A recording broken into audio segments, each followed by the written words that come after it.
I used to work for a small startup company. I'm not even really sure what they did, because I was just a security person, but I always thought it was a little strange that they even felt they needed a security guard. The office was really small and looked somewhat unimportant, like any other office. It made my job easy though, because I didn't have to parade around multiple floors all night. I got in at 9 and turned on the security alarm systems, then headed to the little security room that had all the camera screens set up. The place only had outdoor cameras, which were really low quality. The first couple hours went by slowly, with the usual nothing going on. Sometime around 1 a.m. though, I heard what sounded like a latch clicking shut. I sat there confused for a moment, then stood up and opened the door to the hallway. Everything looked exactly how I'd left it. There were only 3 doors down the hallway, and each one was closed.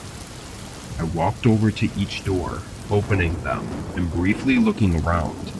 The rooms were layered with a bunch of office desks, but from what I could see, it was all normal. By now, it had been long enough for me to start wondering if the sound I heard was actually what I thought it was. Maybe I just didn't hear it right.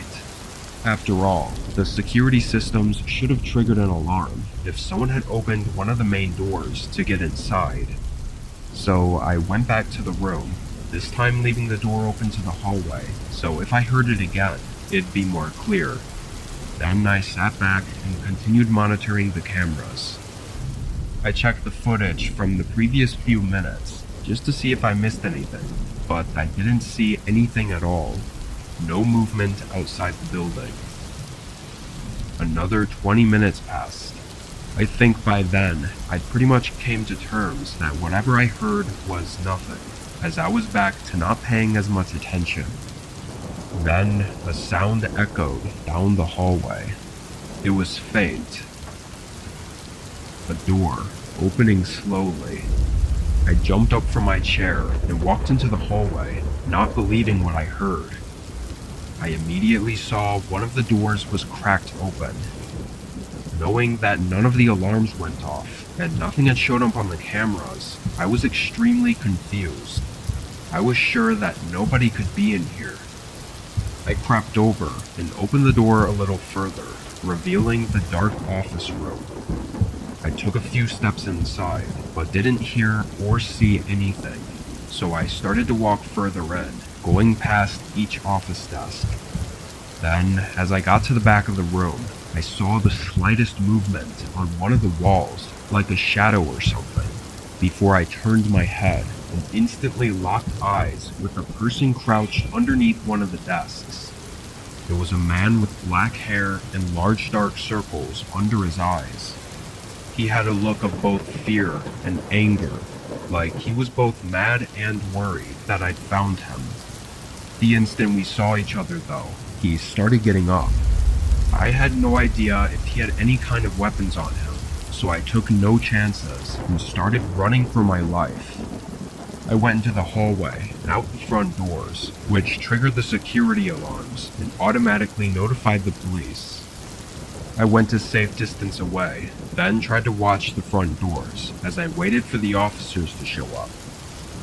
It only took about 30 seconds before the door swung open and the man came running out. He ran around to the other side of the building, and from there I lost sight of him. When officers got there, we downloaded the footage from the whole night, but nowhere in it did we see the man enter the building. So we don't know when or even how they got in. Obviously, the other question is why they broke in. After discussing it with the company, they said they knew nothing about it and didn't find anything missing. I have a hunch that they might have known more than they let on though. Hiring security for their tiny office isn't normal unless you have a reason to. I think it might have actually been an old employee that they knew was a little unhinged. Anyway, I stayed there for another few months, then called it quits for a better job. I never found out anything else about what happened that night.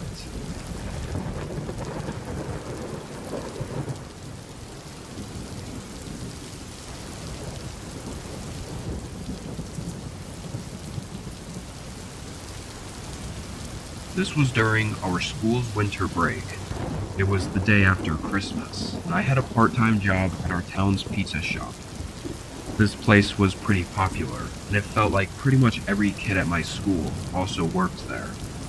Being so young, though, every paycheck made me feel like I was rich, so I always agreed to work whenever they needed me. I thought it wouldn't be that busy this day, because everyone would be staying home with their families still, but I couldn't have been more wrong. Around dinner time, all the indoor seats were taken up, and we were getting tons of delivery orders. My job was to greet and seat people, or do deliveries if needed. Around 8, my manager told me to start taking deliveries. I did a quick one, then picked up another from the kitchen, got back on the road. It was a single pizza, to be delivered at a home 20 minutes away. At least the roads weren't busy. They were actually really dead, like barely anyone was outside, which was a very odd change of atmosphere from being inside the pizza shop. Snow was lightly falling down, really only visible under the streetlights. It was so peaceful, I actually drove the speed limit and tried to soak it in, knowing what waited for me back at work. Eventually I got to the customer's house though. It wasn't really in a neighborhood. It was directly off the side of the road, with its own long gravel road leading up to it. The house was surrounded by snow-covered trees and had over-the-top Christmas decorations all over their house and front yard. They hadn't plowed their driveway though, which made it difficult to find a place to park without getting stuck. I did the best I could, then got out with their order. One thing I noticed when walking up to their house was that while all the outdoor lights and decorations were turned on, not a single light inside was on, at least from what I could see from the front of the house.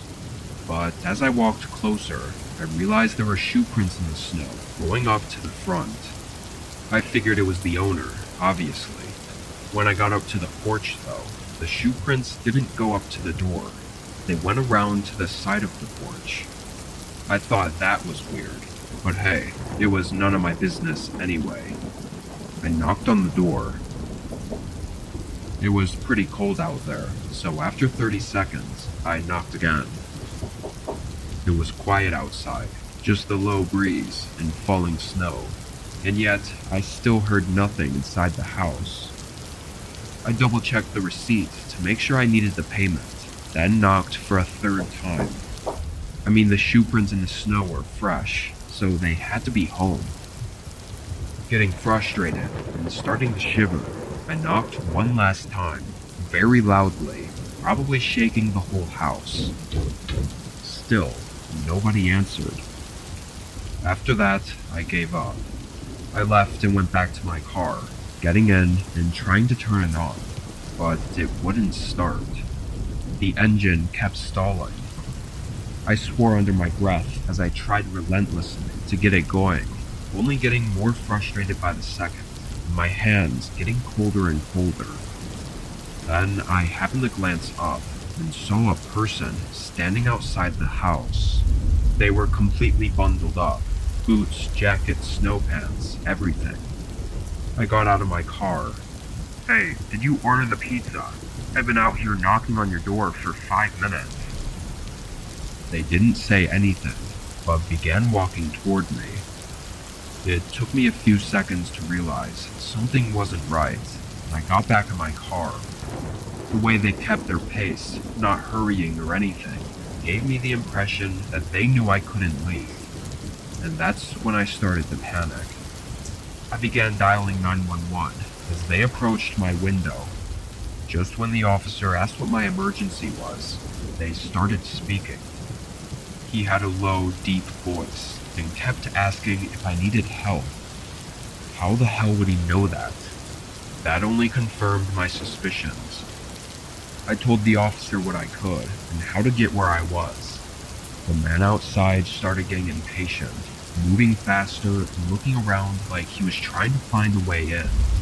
It was absolutely terrifying, sitting helplessly in my tiny car with this likely dangerous man outside and only a thin window between us.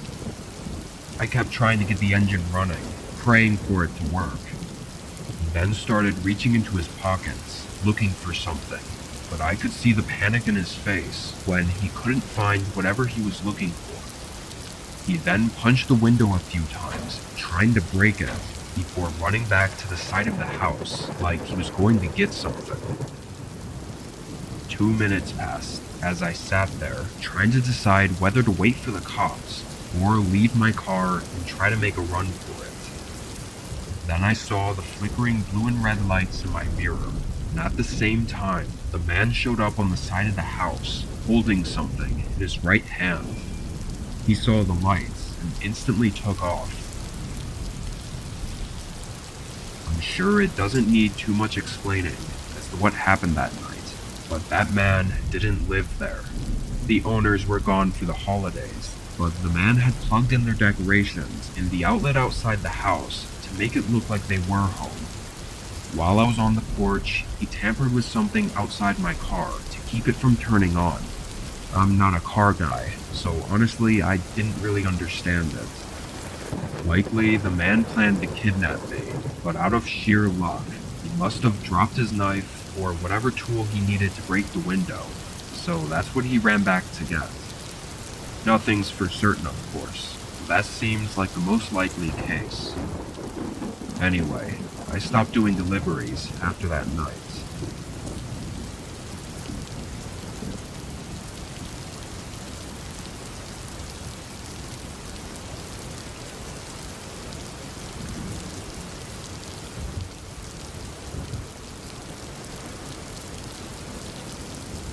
It was a pretty typical night in the middle of March. I worked at a gas station at the time. Usually I did afternoon shifts, but every once in a while I'd cover for someone's overnight shift. I had gotten a call in the morning to come in from 10 p.m. to 8 a.m., all of which would count as overtime, so I quickly agreed. I got in and took over for the manager, then sat behind the front counter. It was pouring outside, and supposedly a big storm was gonna roll in later. Seemed to keep most people at home because the gas station was dead. After sitting inside for an hour, I threw on my raincoat and ran outside to prepare the station for the storm. There were a bunch of loose things hanging around the pumps that needed to be brought inside. I started picking them up and running back and forth to drop them off, and as I was grabbing the last few, I noticed a man not too far away from the gas station. He was on the side of the street, pacing around and getting drenched by the rain. It was very unusual, though it looked like he was probably just waiting for a ride. I finished up and headed inside. 2 hours later, thunder started rumbling in the distance, and soon after, heavy winds and even harsher rain came swooping in. I knew it would be bad, but this was insane. The wind smacking against the sides of the building was actually making the whole room shake. And at one point, I even thought the front doors were going to snap off the hinges because they swung open so fast. I hurried over and secured the bolt lock to keep them in place, then moved toward the back of the building and into the storage room, away from all the windows, and I just waited. I want to say it was maybe 30 minutes after the storm has started. I was still in the back of the building when, through all the harsh noises, I heard a muffled sound. It wasn't until I heard it multiple times that I realized it was someone banging on the front doors. I left the storage room and looked down the sales floor. There was someone outside, looking in at me and hitting the doors repeatedly. I hurried over and unlocked it, thinking he was in trouble and needed help. He quickly ran inside, and I closed and locked the doors behind him. The man was soaking wet and had pools of water draining from his jacket and spilling onto the floor. He didn't stop to thank me or explain himself. He just kept walking, back and forth, pacing across the floor. It was the same man I'd seen outside earlier. Had he been out there the whole time? It had been over 2 hours since I'd seen him. I tried asking if he was okay, and if I needed to call for help, but the man just kept pacing the floor with this blank, hollow look in his eyes. After watching him for a minute, I got really uncomfortable and started to walk to the front desk to call the police. As I picked up the phone though, his eyes snapped at me and he stopped walking. It was then, as we looked at each other, that I noticed his hands were cut, like right on the knuckles. They were bloody and bruised. I caught myself looking for too long, and by the time I looked back up at the man's eyes, I could tell he was pissed. "Don't," he said, clearly talking about me using the phone. I wasn't trying to test him, so I lowered the phone. There were a couple seconds where he just stared at me, like he was thinking about whether or not to do something. But then he turned and continued to pace the floor.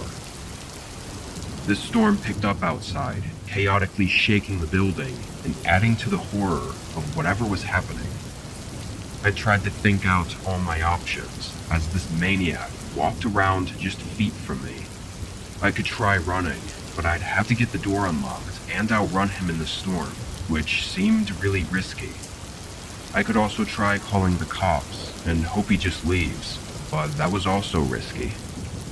Funnily enough, I ended up choosing probably the most risky option, which was to do nothing and just wait. I stood there and watched him for, 20 minutes at least. At any point he could have just snapped and ended me, but he didn't. After those 20 minutes, he gave me one last look, then walked over to the door, slid the bolt lock over, and walked out into the storm. I immediately called the police. I'm not sure if it was just because of the storm, or because they didn't think it was urgent enough, but it took over a half hour for a cop to show up. By then, whoever the hell that man was gone. They never found him. When the storm finally passed on the following day, there was a report filed for a missing woman. She never returned home from work that night, after leaving the office at 11 p.m. Maybe I'm just connecting completely different things, but the man had clear signs of having attacked someone, with blood and bruises on his knuckles, and the timeline seems to add up. Again, it's all just theories, but whatever I was in the middle of that night, I haven't been able to stop thinking about it.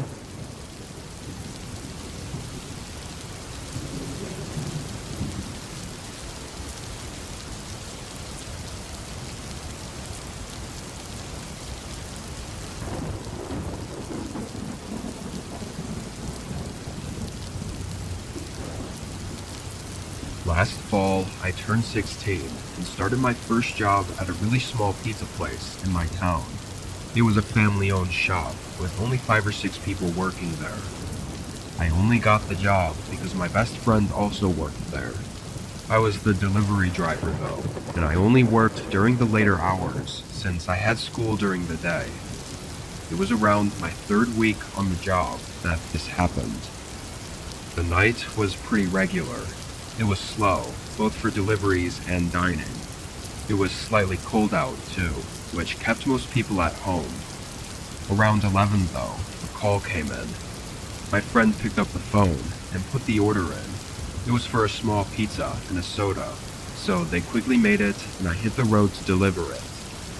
The address wasn't too far, just 8 minutes away, but when I pulled onto the street, I immediately hit a pothole and realized that the whole street was cracked and full of potholes.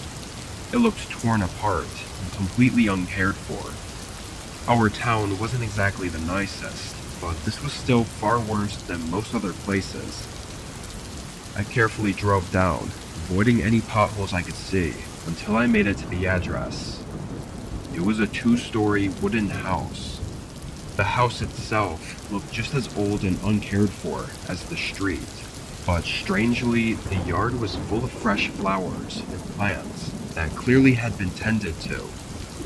I parked at the bottom of the driveway and grabbed the pizza and soda, then walked up to the front door. The wooden steps to the porch felt like they were going to give out, and I got a weird sense of something unsettling. I glanced back at my car, seeing the dense woods behind it and realizing how isolated this place felt.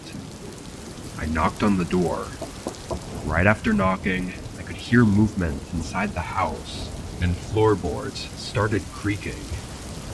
It was soft though, like they were walking lightly and slowly, but I could hear the creaking get closer and closer to the other side of the door until they were right behind it. I prepared myself for them to open the door by smiling and holding out the pizza, but they never opened it. After 10 seconds, I started getting uncomfortable. "Hello? I'm the pizza guy, just delivering your order." There was no response, and no other sounds from inside. I could feel something off, so I backed up and walked off the porch. I was still a little hesitant about fully leaving without them paying though. I took one look back, and when I did, I physically felt my body shudder. There was a man standing by the side of the house, staring right at me, looking like he was walking toward me, and I'd only just stopped once I saw him. He looked old and skinny, but had an eerie look in his eyes. I hurried back into my car, and the man didn't say a word and just watched me. I pulled out of there and drove back to the pizza shop. I didn't know what that was. My friend thought it might have been some kind of prank, but that man looked like he was way too old to be pulling something like that. I'm just glad I left when I did, because I don't know what would have happened if that man made it to the porch before I got out.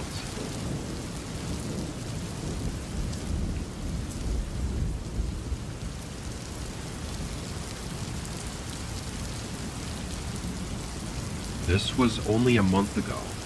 It was late September, and where I'm at, we were having a lot of rain. Pretty much every day, it was pouring down. I work as an outdoor security guard for a warehouse on the outskirts of the city, so rain doesn't exactly make my job any more enjoyable.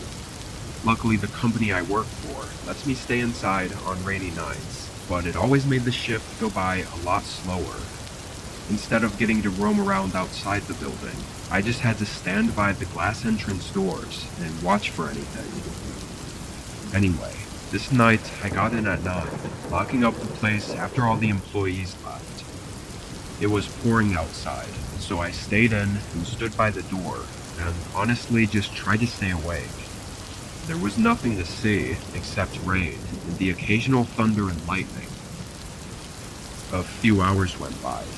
During that time, I just leaned against the wall and made a few trips to the bathroom. But then, as I stood by the entrance doors, fighting to stay awake, there was a deep, creaking thud. It echoed through the whole warehouse.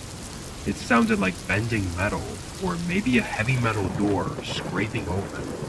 It was enough to make the hair stand up on the back of my neck.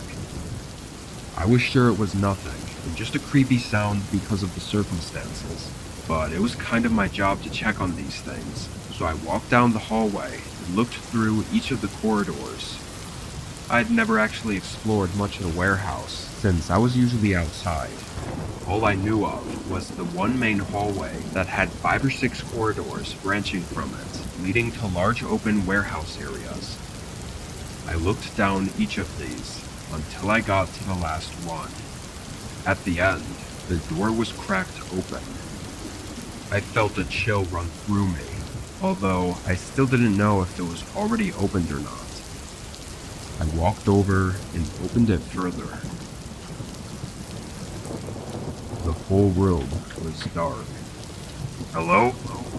My voice echoed through the otherwise silent warehouse. After a few seconds, I started to step back and close the door until I heard something in front of me.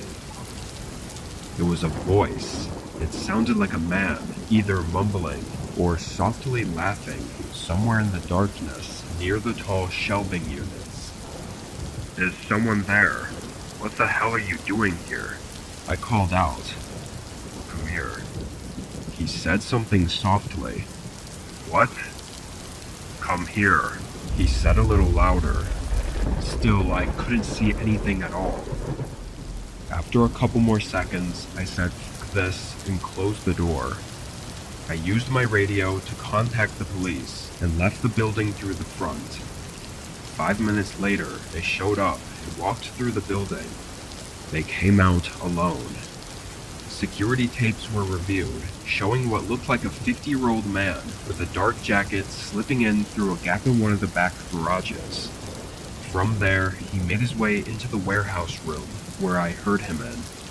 And disturbingly, on the footage, it looked like he was holding some kind of knife. He made his exit soon after I left.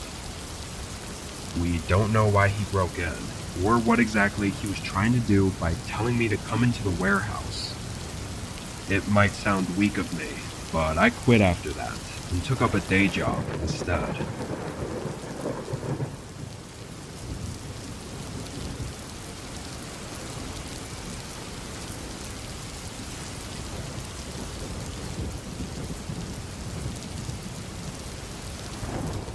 4 years ago, in late October, I picked up a new job at a gas station. My friends were throwing a big Halloween party on the 31st, but because of when I got hired, I didn't have any vacation time, so unfortunately I had to work that night. At least I had most of the day to hand out candy and watch some movies though. I went into work at 8. The streets were pretty quiet, at least of cars, since kids were running around trick-or-treating, so I hoped the gas station wouldn't be busy. Thankfully, I got what I wished for. Only a couple dozen cars came in my first hour, and once it got closer to 10, even less were coming by. Even the roads weren't busy. I kept seeing a police car patrolling the road every 15 minutes, but aside from that, it was dead outside. I was fine with it being slow, but scrolling through my phone and seeing everyone else having fun on Halloween night was a little depressing, so I grabbed some boxes from the back of stuff to refill on the shelves. Another little while passed, and as my back was to the front door, I heard the little bell go off. I turned around and saw 3 men walking into the shop. They were all wearing Halloween costumes, like full costumes with masks and everything. One of them was dressed up as Michael Myers, but the other 2 I didn't recognize, probably some other typical Halloween characters. I could tell immediately they weren't kids though. They were grown adults. One of them even had a long beard sticking out from under the mask and had tattoos going up his neck. I greeted them, but aside from a quick glance, they didn't acknowledge me. Maybe they were just trying to be in character or something. I don't know, but it was already weird that they kept the masks on. I left the aisle and went around to the checkout counter while I waited for them to grab what they needed. I noticed there weren't any cars outside though, which explained why I didn't hear them pull in. I watched them look around for a minute at the candy aisle. Then they picked up a bag of Dum Dum lollipops and tossed them on the counter. Find everything you needed? They didn't say anything. I rang it up and told them the total. They paid in cash. As I was doing the transaction though, I couldn't help but notice one of them in the back staring at me. Through the mask, I could only see his eyes, but they were locked on me and looked frustrated or angry or something. It made me really uncomfortable. I finished up and told them to have a good night. There was a pause though, before one of the men walked up to the front door and pulled down the bolt lock. My stomach dropped. The one that was staring at me then immediately came around the counter and shoved me onto the ground. I tried to stay calm and told them to take the money and that I wouldn't stop them. However, the other man walked around the counter and right past the register. They weren't here for the money. He forced zip ties around my hands and lifted me onto my feet.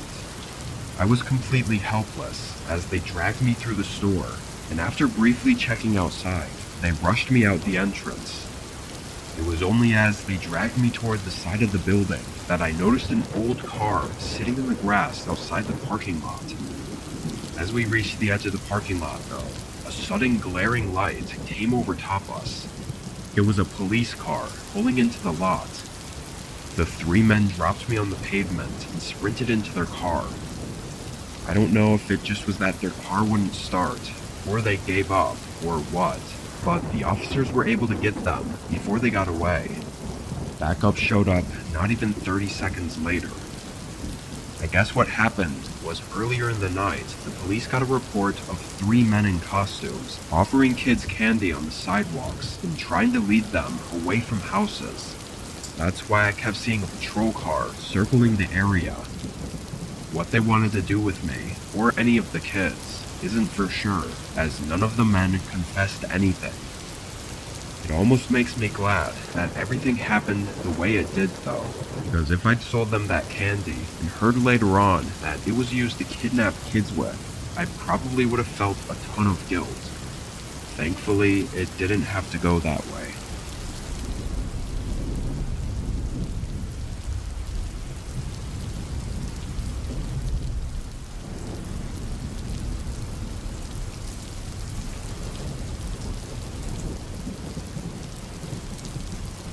I was on my way to deliver an order from the sandwich shop I worked for.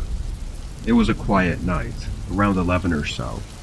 I had my music playing in my car, and I was just running through the motions of the delivery. On my way to their neighborhood, I pulled up to a red light.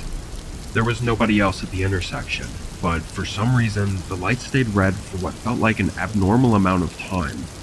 As I sat there and stared at the light, waiting for it to change, a car pulled up beside me. I only glanced over for a second, not wanting to make that awkward eye contact, but their windows were heavily tinted, like definitely more than what was legal, as I couldn't see a single thing through them. The car itself was black as well, maybe an old Toyota or something. I can't really pinpoint what it was, but I got a really uneasy feeling about them. It could have just been that we were the only two on the road. I'm really not sure.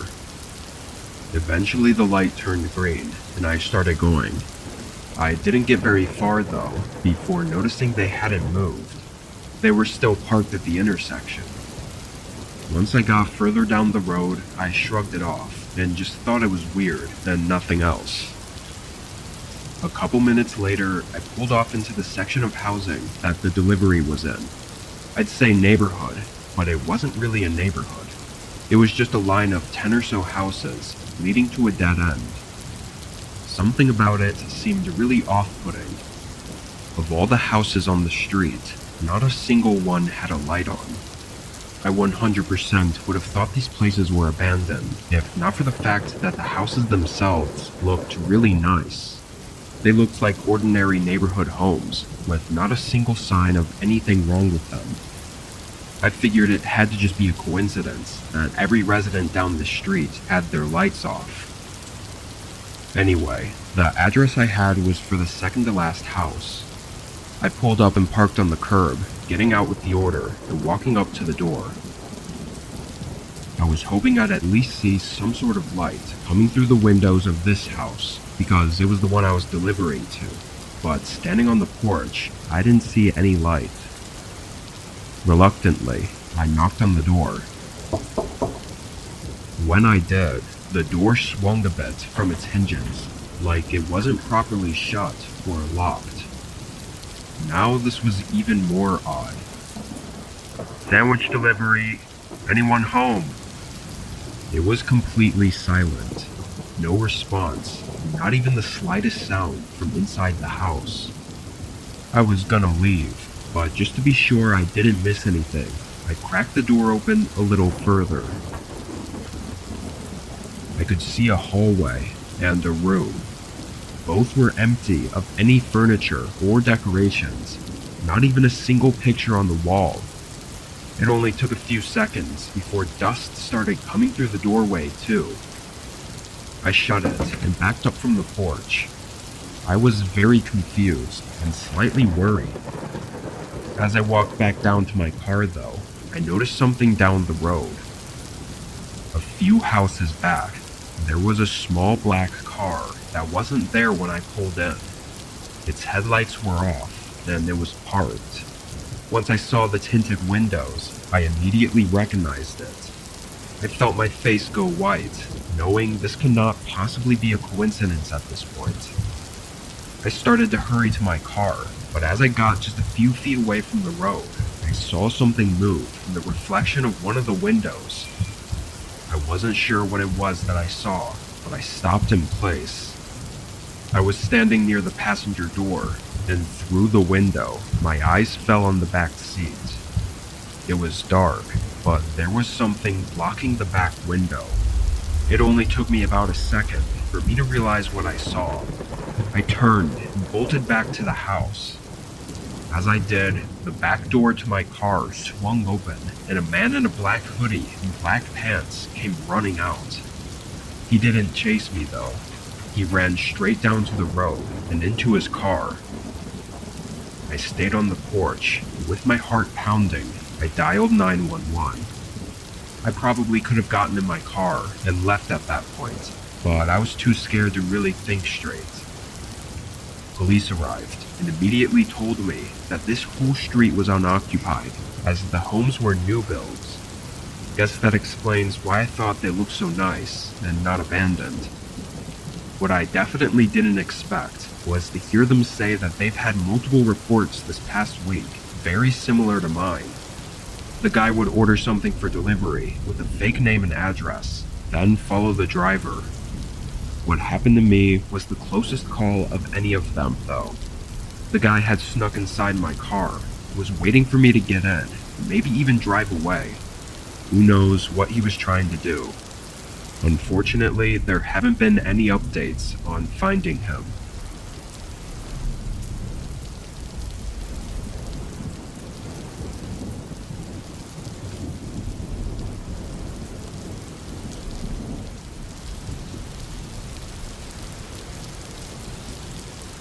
I was pretty young when this happened. I think 16 or 17. It was at my first job, which was just some trashy pizza place. They paid slightly more than other places, and I made extra from tips when I did deliveries, so I stayed there for a while. I don't remember too much about the beginning of my shift this night. I probably started at my regular time, around 6, and was scheduled until 12. But the whole first half of my shift went by like any other day. It was sometime around 10 that we got an order for delivery, so I packed it up and left to drop it off.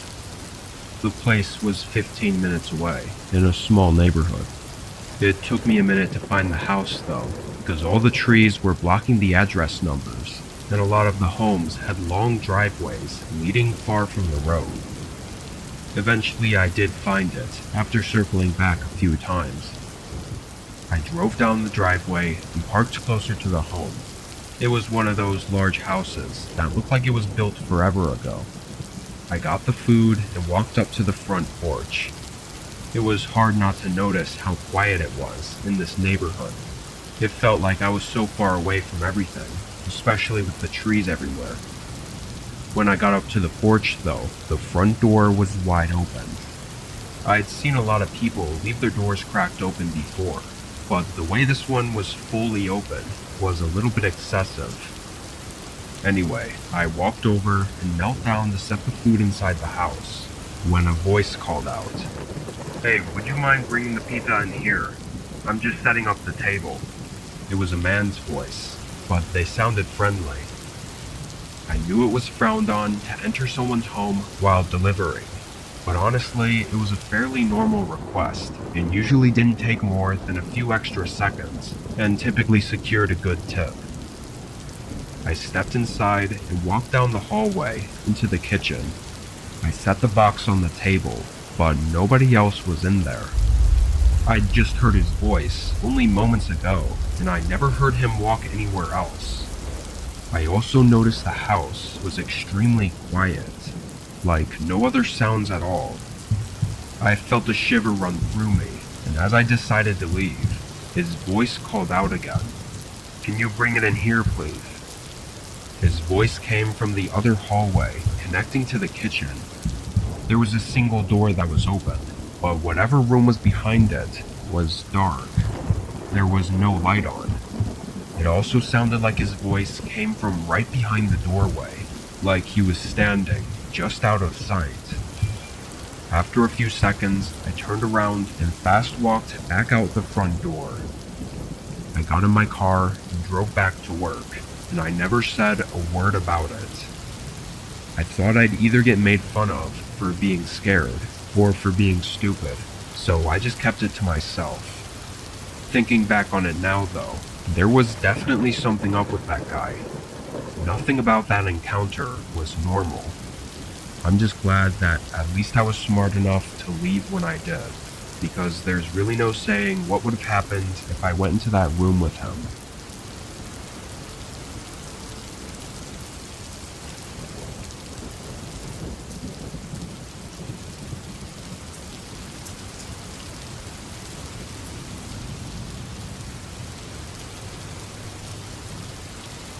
I was 20 and worked with my parents at a really small takeout restaurant.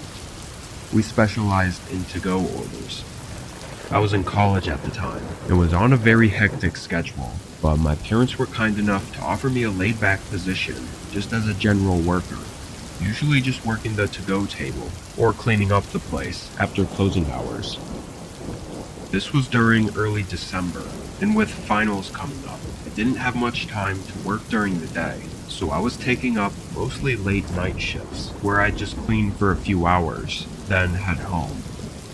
One of the nights I was working, I noticed around an hour into my shift that a car was parked in the parking lot.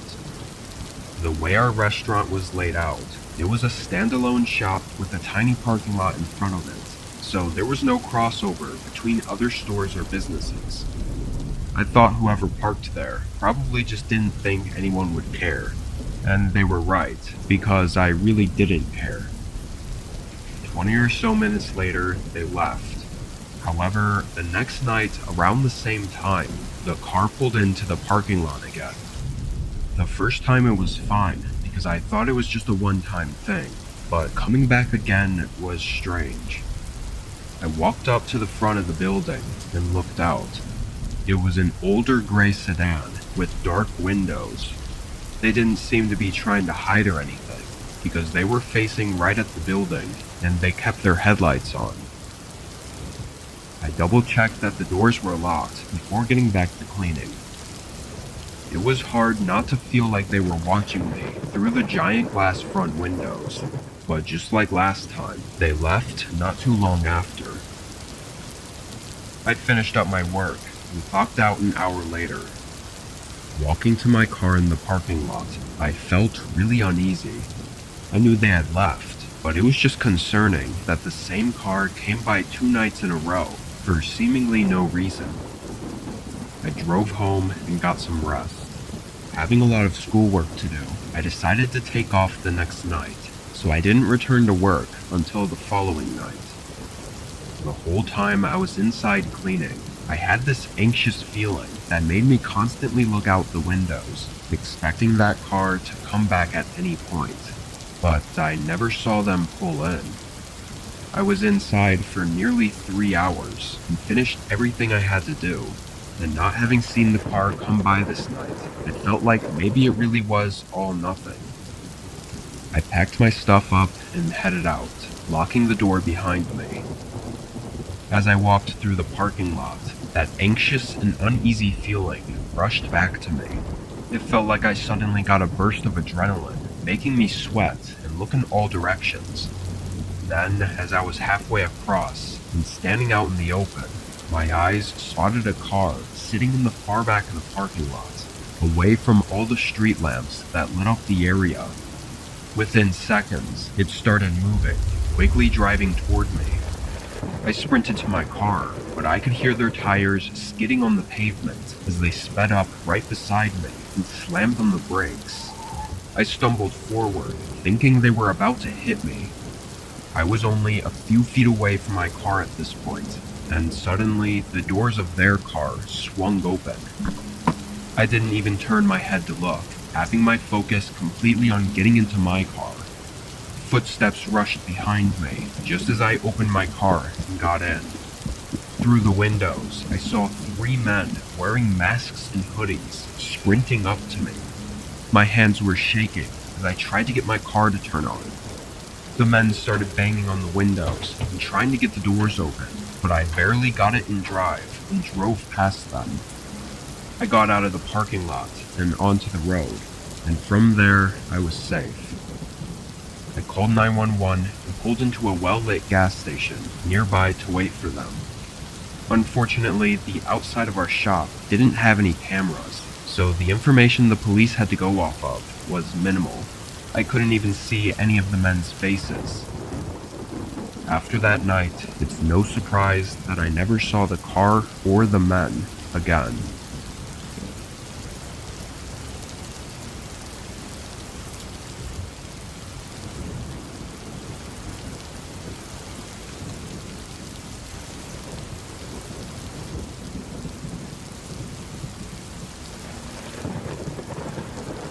It was mid-January, and it was snowing every day here. I worked from home, thankfully, so I didn't have to deal with the awful weather too much, aside from going to the grocery store and whatnot. Some of the days it was pretty bad, with heavy snowfall and gusts of wind. This day, I was in Zoom meetings all day for work, but my connection was really poor and not making for the best experience. Around 6, my connection had cut out completely, and I ended up just having to call it a night from work. The sun had already set by then, but I took my dog outside to use the bathroom really quick. The wind was so cold, it was painful. But while I was out there, I noticed a person standing near the road. They were just standing there, not doing anything, which is fine, but also strange in this kind of weather. I didn't stay out there long enough to really think about it, though. I hurried inside and warmed up, drying my dog's paws off and bundling up under some blankets on the couch. I turned on the news to play in the background, just in case there were any major updates or possible blizzards coming in. Only a few minutes went by when my dog suddenly perked up, and a few moments later began growling at the front door.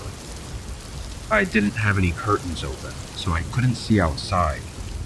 I got up and walked over to the door. There was a guy walking around outside my front patio. I could see their shoe prints in the snow, going back and forth, as if they'd been walking around for a couple minutes already. He went back and forth again, before walking to the side of the house and disappearing. After a minute, I went back to the couch. My dog, Gracie, was laying down again, and didn't seem alarmed anymore. I wasn't really sure what to think about that guy walking around outside my house. It was odd, for sure, but enough to call the police over? Probably not. I just kept an eye on Gracie to see if she heard him again.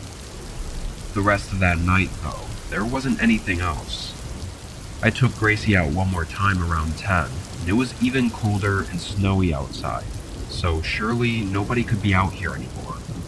I then went upstairs to my bedroom and got ready, then hopped in bed and fell asleep. Actually, I'm not really sure if I'd fallen asleep yet, or was just about to, but I remember opening my eyes to seeing Gracie standing at the bedroom door. She was just staring at the door, head perked up and tail under her legs. I whispered her name, trying to call her over, but she didn't move. Gracie had always been nervous about strangers, but she'd never acted like this inside our home, so I knew something was up. I threw the covers off me and got out of bed, quietly walking to the door and putting my ear against it to listen. I don't know what I expected to hear, but it was quiet. I put my hand on the doorknob, about to unlock and open it, when someone on the other side twisted the handle. I stared in fear as it slowly moved back and forth. Someone was on the other side trying to open the door, and I was just moments away from unlocking it. I could feel my heart pacing faster, and at first I tried to stay quiet, but as the person started to get more aggressive with trying to open the door, I realized they already knew I was in that room. I ran to the bed, getting my phone and dialing 911 as I tried to look for some kind of weapon to defend myself with. It seemed like after I started moving around though, the person fell quiet, not trying to open the door and not moving in the hallway. Still, I grabbed my clothing iron from the closet and proceeded to tell the operator that I needed help. I want to say I waited 10 minutes for cops to arrive. They came in and found no one else inside. The front door was wide open though, probably lockpicked, and snowy boot prints were all over the hallways. They had no intent on stealing anything. They were just looking for me. Unfortunately, that's where the trail ends. The guy came and left with no other traces. I don't think I'd even be able to sleep at night, if not for Gracie watching my back.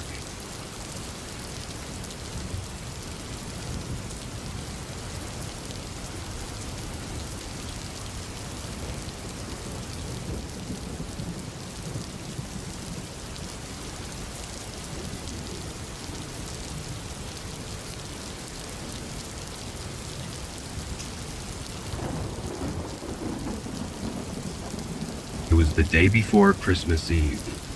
I had hopped in my car to do a few DoorDash deliveries, hoping the holiday season would bring in some better tips. It was around 11 p.m. when I got this order. It was a normal one, just a bag of food to drop off at their house. Most of my previous orders were actually grocery deliveries, probably because stores would be closing up for the next 2 days. The address on this one was far though, farther than I'd usually be willing to drive, but with not many other orders coming through, I took it anyway. It was lightly snowing outside, and the roads were very quiet, making the drive peaceful. The house was not in an average neighborhood though. When I pulled up to what I thought was going to be the entrance to the neighborhood, it was actually just a thin path through the trees, with a small cabin-looking home at the end. I pulled down and parked, getting out with the food. I walked up to the door and gave it a few knocks. Inside, I could hear chatter, like a group of people laughing and talking over each other. It sounded like so many people, I was actually confused on how they could all fit in such a small cabin. There was also something strange about the way it sounded that just didn't seem right. Something was off. Then the door opened. A man stood in front of me, and the contrast to what I expected had me put off for a second. The inside of the house was still, motionless. Nobody was running around, and most of the lights weren't even on. And yet, the sound of a huge holiday party was coming from the small room at the end of the hallway. The man smiled at me. "Why don't you come bring the food inside? They'll be happy to see you." That was an odd thing to say. I began stuttering, trying to say no and make up an excuse, but the man interrupted. "They just want to thank you for working during the holiday. You'll be glad you stopped by." All the while he was saying these strange and honestly creepy things, the chatter in the back of the cabin continued until it suddenly cut out. Just like that, the cabin was quiet. It was like a recording or tape had stopped playing. The man looked back for a moment, clearly not expecting that to happen. And before he could do anything, I dropped the bag on the porch and ran back to my car. I got in and drove away. I stopped doing deliveries for the night and just stayed home for the rest of the holidays. I know nothing actually happened at that cabin, but it's how disturbingly strange everything was, and the thought of what could have happened that still freaks me out.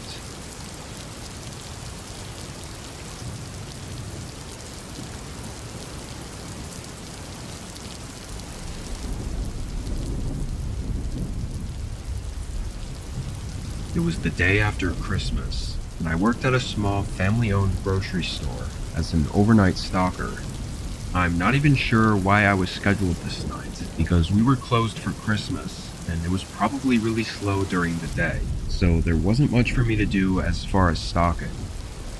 I spent the first hour filling what little needed to be filled on the shelves, but then I kinda just wandered around. As I was walking past the front of the store, I noticed a person outside, unusually close to the building for this time of night. It looked like he was just walking around, but he quickly noticed me looking at him and instead of going away, he came closer to the window. He didn't say anything or try knocking. He just stared at me. I felt really uneasy and wasn't sure what to do. After a few seconds of him not looking away, I turned and walked away from the window. I guess I was just trying to play it off, like I wasn't bothered. That was very strange though, like no normal person acts like that. I waited a few minutes before going back to the front of the store and looking out the window. He was gone. I sighed in relief, then continued walking around the store to pass the time. I was just weaving in and out of the aisles, fixing up some of the shelves. Maybe 10 minutes had passed when I rounded the corner at the end of one of the aisles and immediately stopped walking. There were several boxes that had fallen off the shelves and were scattered on the floor. They weren't small things either that could have just tipped over. They had to have been knocked down or moved by someone. Just as I was trying to process it, I heard something from down the aisle. A soft but deep and eerie laugh, like a man quietly laughing right around the end of the aisle. It almost sounded unnatural, like a grown adult giggling like a child. Part of me thought about going to confront him, but when I remembered the man I saw by the window, they were fairly big and could have had something hidden in their jackets. I ran to the front and outdoors, getting in my car and calling the police. They pulled in 10 minutes later, and the man inside the store was gone. We later got hold of the security tapes and saw him find a way in through a side door. And as he hid behind the aisle, laughing at me, he held a knife in his hand, some kind of small switchblade. Cops think he wasn't sober, and I don't disagree, but I also don't think it changes anything. I could have died that night if things had gone any differently.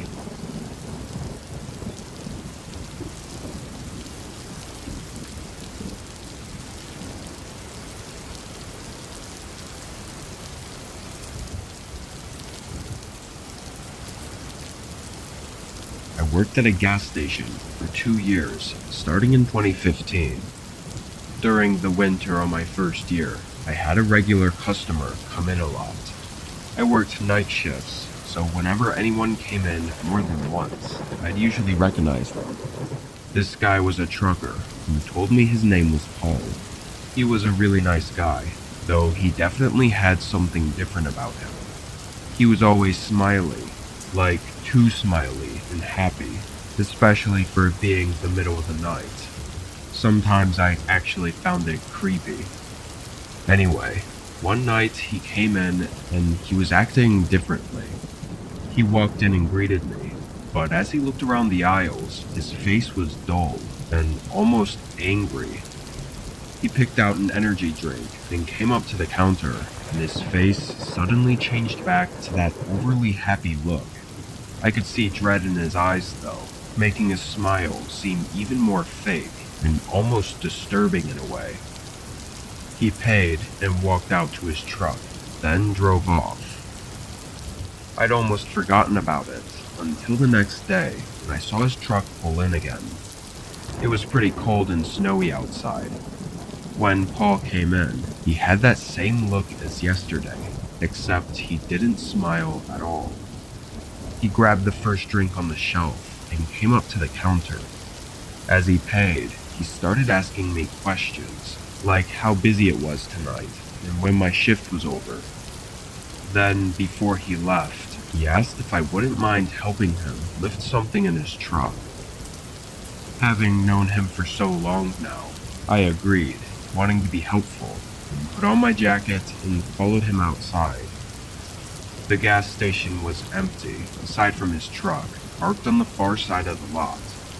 I followed him over there, and he opened the passenger door, then walked around to the driver's side and got in.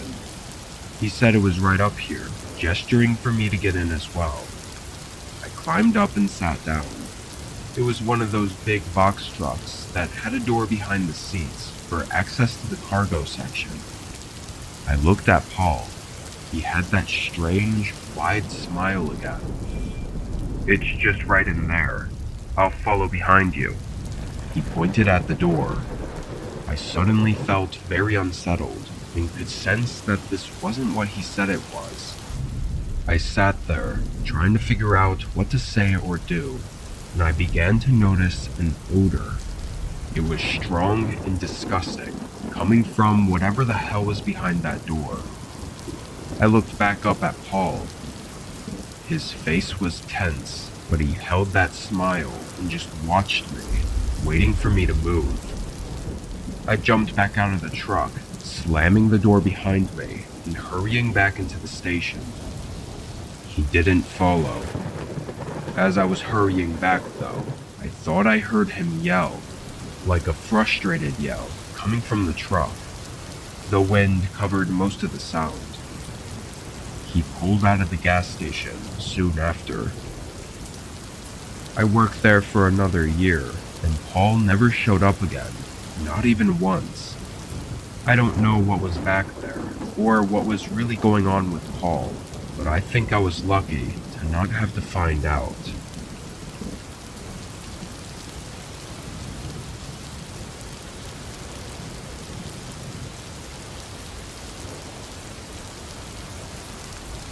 My name is Trevor, and I'm a freshman in college. I don't have a lot of bills to pay, as I'm lucky to have a supportive family. However, I still have to pay for my own food, and for whatever random activities that I want to do with my friends. I do Uber Eats every once in a while, just to make enough to afford these things. I drove an old beater Honda Accord that probably belonged in the scrapyard, but it did the job, I guess. Anyway, I had been delivering for a couple hours on this day, and it was about 10 p.m. when I picked up an order from Wendy's. There was nothing abnormal about it, at least from what I knew. I drove 15 minutes down the mostly empty highway. The turn was directly off the highway on some gravel road. It was in a forest, and without any streetlights, it was very dark. The headlights on my Honda were really dim too, which made it really difficult to drive down this road. All I could see was about 10 feet ahead. After a minute, the road stopped very suddenly. I checked my Uber Eats app, and it showed that I'd arrived. However, I didn't see a house anywhere. I stepped out of my car and took a few steps in front of my headlights, trying to see if there was a path or something. I didn't see anything. It was just woods and trees. I started to wonder if maybe I had missed a turn somewhere along the gravel road. I turned back around and opened my car door, but as I was getting in, I spotted a light in the woods. It was just a small, dim light coming from between the trees. It wasn't moving at all, which made me think it might be a porch light. I walked a little bit closer to try and see, but it wasn't bright enough to show anything around it. Literally all I could see was the light itself. I stood there for a minute, awkwardly holding the Wendy's bag and unsure whether or not to walk up to it. Then it suddenly moved. It went behind one of the trees and either turned off or just stayed behind it because it never showed back up. I was definitely unnerved. Like, if this was the guy who ordered it, then what was he doing? I took a few steps back toward my car, and that's when I heard leaves crunching from directly in front of me. I could hear it getting closer, but still saw nothing aside from empty darkness among the trees. I dropped the bag and got in my car. It took my stupid old car way too long to start. But when it finally did, I made a 3-point turn and began driving back down the gravel road. As I did, I caught a glimpse of a man in the side of my headlights, sprinting through the woods and right at the road, clearly trying to cut me off. I luckily made it past him before he got in front of me, because I honestly don't think my car would have been able to stop or swerve out of the way. The rest of that gravel road It was eerily quiet. When I got back to the highway, I ended my shift and went straight back home. I looked up that area on Google Maps, and there were absolutely zero houses there. It was just some abandoned gravel road with a dead end.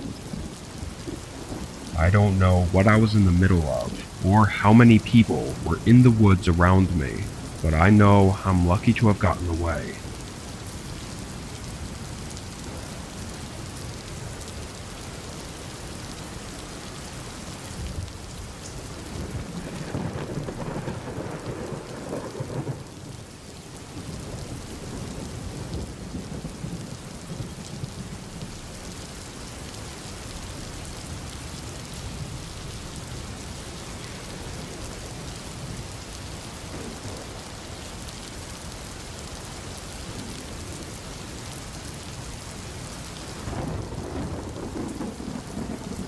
I'm a maintenance worker for a small business.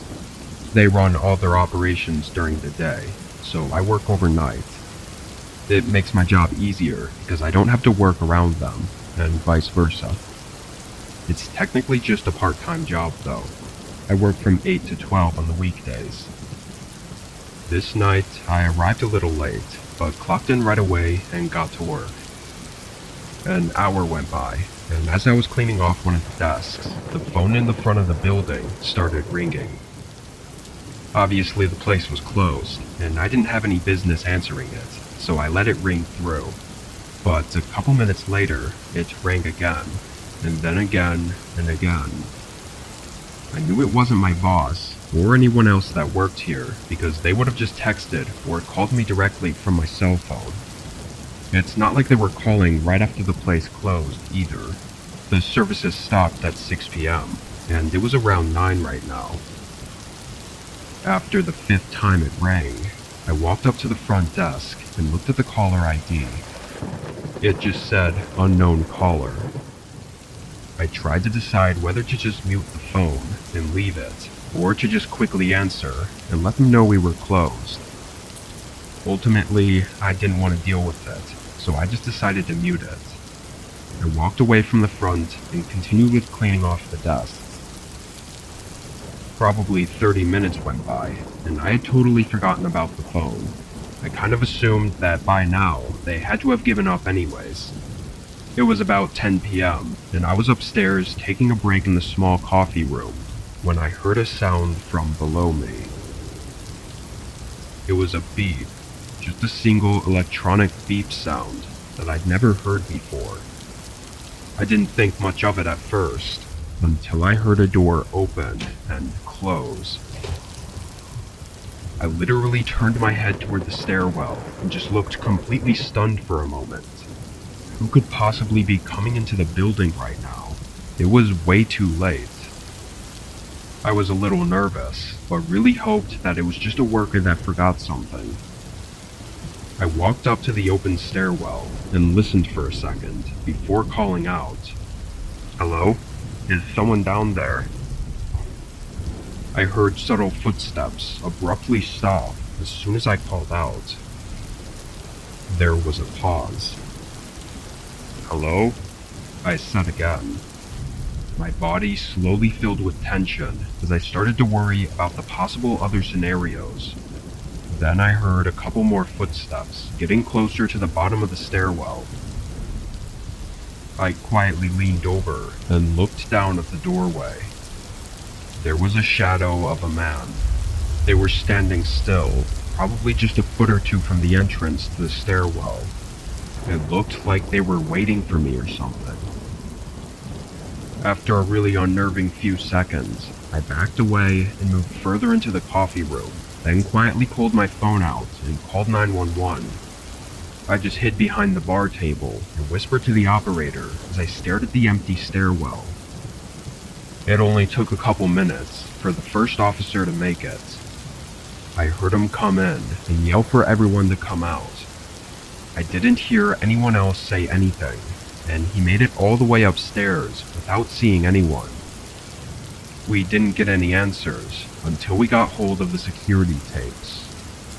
Disturbingly, the guy stood at the bottom of that stairwell for several minutes, holding a knife and looking absolutely unfazed by anything.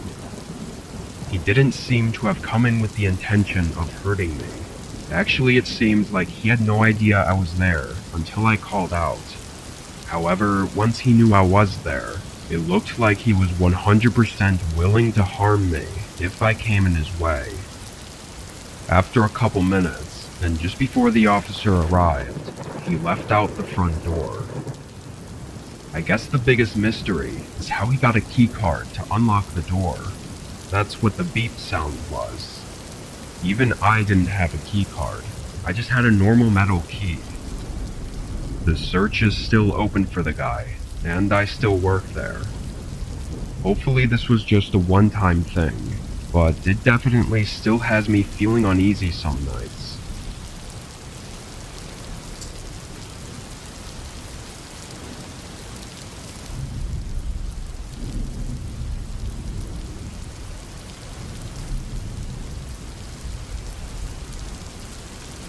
My name is John. I'm 23. I work at a 24/7 bar in my town that's known for our pizza and drinks. We don't really have any other food options, but people seem to enjoy it anyway. I never understood why the owners decided they wanted us to deliver pizzas. It's a lot of hassle for probably not that much extra money. But since we didn't really get that many delivery orders, I was always the only driver during the 10 p.m. to 6 a.m. shift. On this night, I walked into the place being pretty crowded. There were several large groups, and with deliveries being slow, I was helping out with waiting tables in the meantime.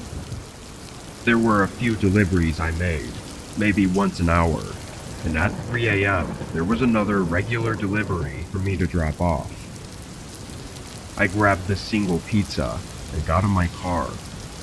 The address was 15 minutes away, so I typed it into Google Maps and started driving. Everything up until this point was completely normal. This was just like any other delivery, and honestly I was happy to get out of the crowded bar and onto the quiet roads. While driving though, I got caught off guard when my Google Maps suddenly said I'd arrived. I wasn't even in a neighborhood. I pulled over on the curb and tried to figure out where I'd gone wrong. But double checking everything, this was the address that was on the order.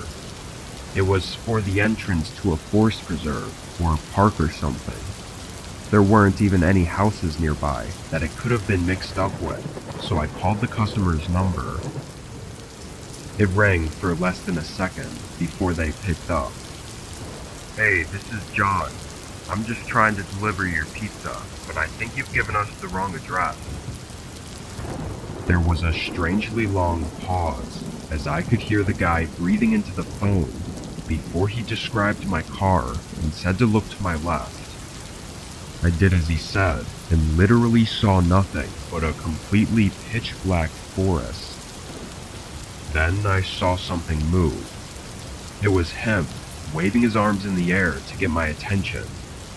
He was standing in the forest behind the road. I don't know why he didn't just come onto the side of the road where it was easier to see, or even why he ordered it here to begin with. I got out and started walking over. It was hard not to notice how eerily quiet it was outside, next to this forest preserve. There were no cars anywhere, no other people. I found it really odd too, that as I walked up, the guy didn't move. Like he didn't meet me halfway. He just stood there and watched me walk across the street and up to the grass just before the edge of the forest, where he was at. I stopped halfway through the grass, realizing this was getting really weird. I waved him over to come grab the pizza and pay for it. The guy hesitated, and instead of walking up to me, he looked behind me and on either side, pretty obviously looking for any bystanders. My nerves were really high at this point, which made it hard to think straight. If my mind was clear, I definitely would have just taken off from my car and left. Before I could come to my senses, the guy started approaching me.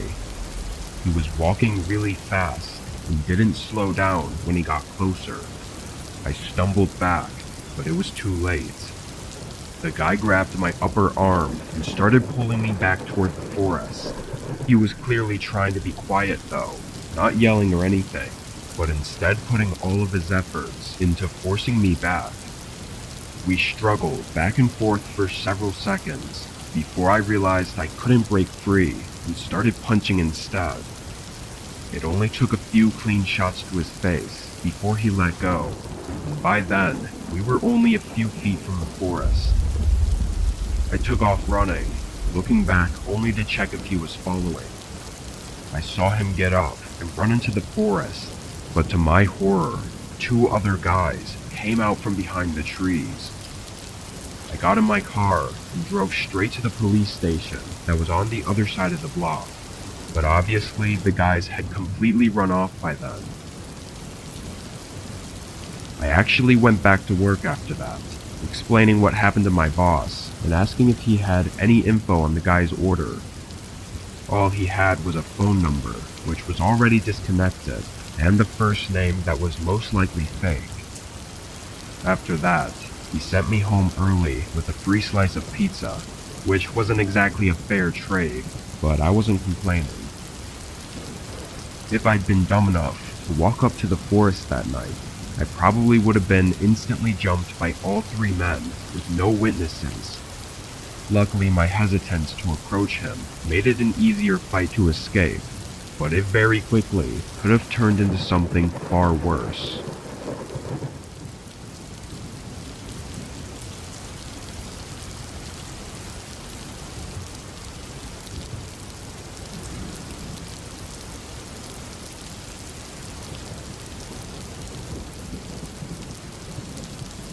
During a period of my life where I was mostly living on the road, I often made money through house sitting and dog sitting. It was super easy and convenient to get temporary jobs that way, and it also paid me to stay at sometimes really nice houses for several days, or even weeks. I was scheduled to dog and house sit at a place in Washington this week. I drove up there on a Thursday and met the owners and the dog. It was a large golden retriever named Apple. She was extremely friendly and loving right from the start, and only an hour after arriving, the owners left for their vacation. With them gone, I decided to explore the house a bit just to make myself more comfortable, as I was going to be there for 5 to 6 days. It was a really large home in a very remote area of the national forest. I mean, this place had to be at least worth $1 million, and it honestly felt surreal to be staying there. That first day, I played with Apple and just got used to the home, then ate dinner and took her out for a walk around 7. The sun was slowly setting, and the whole road I was walking along was a peaceful wooded area. There were no other houses visible in any direction. I brought Apple down the road for about 15 minutes, then turned around and headed back. As we got back to the driveway though, there was a guy. He was walking down the driveway, and as he passed by me, he kept his head down and didn't say anything. He looked like he was 30-ish, with short black hair and some baggy jeans. Now, this was a really long driveway. Like, it took a whole 3 minutes of walking just to get to the house, but there were no other houses connected to this. So where the hell could he be coming from other than the house? I hurried Apple up to the home and got us both inside, locking the doors just in case. The only thing I could think of was that he was exploring the woods or something and just happened to pop out by the driveway. Seeing him walking away though, I hoped that whatever it wasn't something to worry too much about. Nothing else happened that day, and I went to bed that night around 10. This next day, I didn't do much. I relaxed inside with Apple and watched a movie while eating leftovers from yesterday. I felt like staying up late though, and the house had this really awesome upstairs balcony with the fire pit. So once the sun set, I lit up a campfire and sat on the lounge chair. Apple stayed with me for a while, but she ended up going back inside to lay in her bed. 30 minutes passed, and it was maybe 11:30 when I heard Apple start barking from inside the house. It wasn't just a typical bark though, it was very sudden and frantic, and knowing she was such a friendly dog, this really caught me off guard. I jumped up from the chair and ran inside. She was still barking, and it was coming from the other side of the upstairs hallway. When I looked down, I saw one of the doors to a spare bedroom was open, and I could see Apple in the room with her tail between her legs, staring at one side of the room. I called her name, but she just continued to bark, so I hurried into the room. Her gaze was fixed on a door. I could feel my adrenaline start kicking in as I moved toward it and slowly cracked the door open.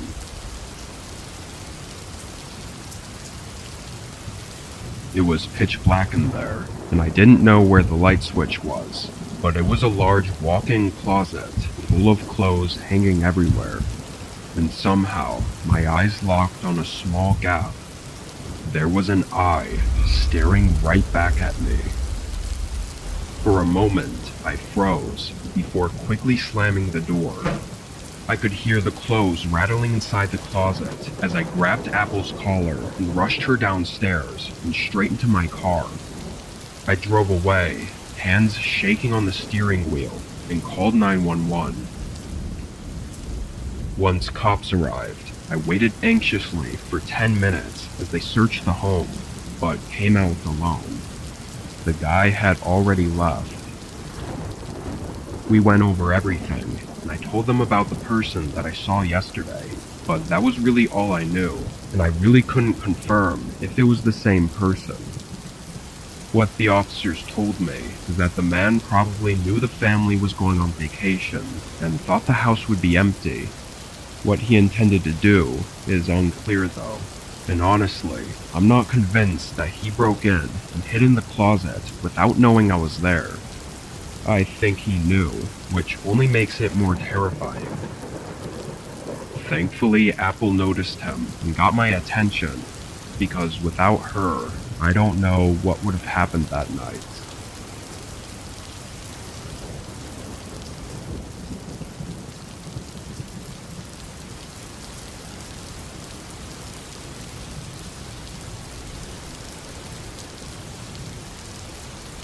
I live in St. Louis, Missouri, right in the heart of the city.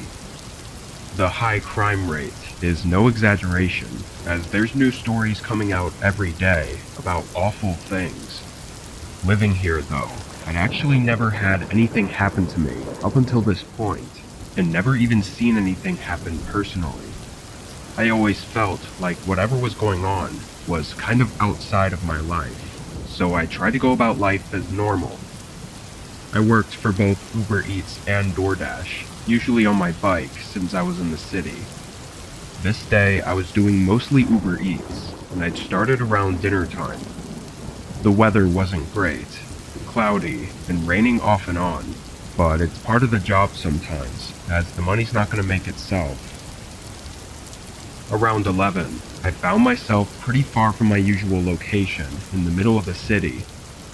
With the rain getting worse, I was thinking about just biking back to kind of reset my location closer to home, but an order popped up that was too hard to refuse. $30 for a delivery 2 miles away. For reference, I was on the edge of the city, where it merges into a more suburban area with small homes and large apartment buildings. It wasn't a nice area by any means, but it was nowhere I hadn't been before. I rode up to the restaurant and got the bag, then strapped it to my bike. As I was doing this, a car's headlights were lighting up the sidewalk I was on. It was parked a little ways down and had been there the whole time. I got on my bike and started heading out, and as I did, I saw the headlights move out and continue behind me. Just a coincidence, I assumed. But as I made a few turns and cycled into the neighborhood, that same car was still behind me. After a couple minutes, I made it to the apartment building that the delivery was for. I pulled up to the bike rack and swung my chain around it, and moments later, the car pulled into the parking lot. Now I was freaking out a little. Maybe it was still a coincidence, but I was still a bit on edge about them possibly stealing my bike. I grabbed the order and hurried inside, trying to drop it off quickly. I went up to the second floor and got to the room, then knocked on the door. It was a cash payment, which a lot of people do around here, but was super inconvenient right now. As I waited for them to answer, I looked down the hallway. It was dimly lit and really run down.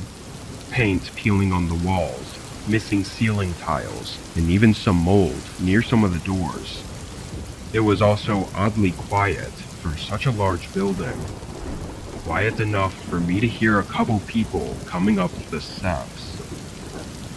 I knocked on the door again, but kept my eyes fixed on the end of the hallway. I could feel my heart rate rising, like my body knew something was wrong about this. Then 2 men showed up at the end of the hallway. They were walking toward me, making eye contact, like they were staring me down. The person in the room still didn't open up, but I didn't know what to do. I tried to leave and walk past the 2 men, but they blocked the whole corridor and pushed me back. Then the doors swung open. Another man, clearly with these 2, helped force me into their room, slamming and locking the door with me inside. I was screaming for my life at this point, with no idea what was going on. They threatened me and took me into the bedroom, which was completely empty of anything. They tossed me in and locked the door. I sat there in the middle of the small empty room and just felt hopeless and terrified. I could hear the 3 men talking, and they said something about getting both of us into a car. Both of us. I didn't know what that meant. Then there was screaming. Not from the men, though. It was from police officers, yelling for them to open the door. From what it sounded like, the men didn't put up any fight. I was helped out not too long after, which was when I figured out what both of us meant. There was another victim in one of the other rooms.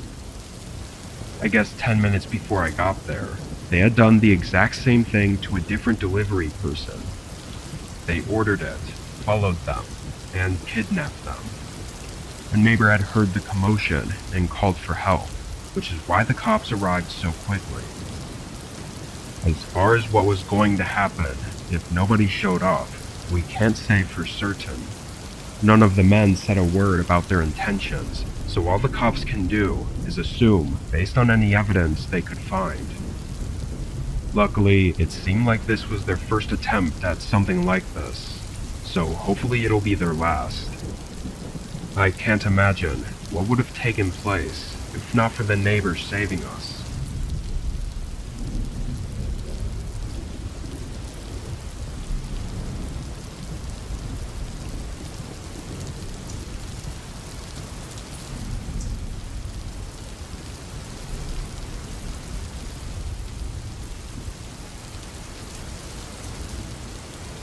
I worked for a tech company as a customer support agent on their 24/7 live chat service. Because of the nature of the job, I get to work from home. The downside, though, was that I was an overnight worker.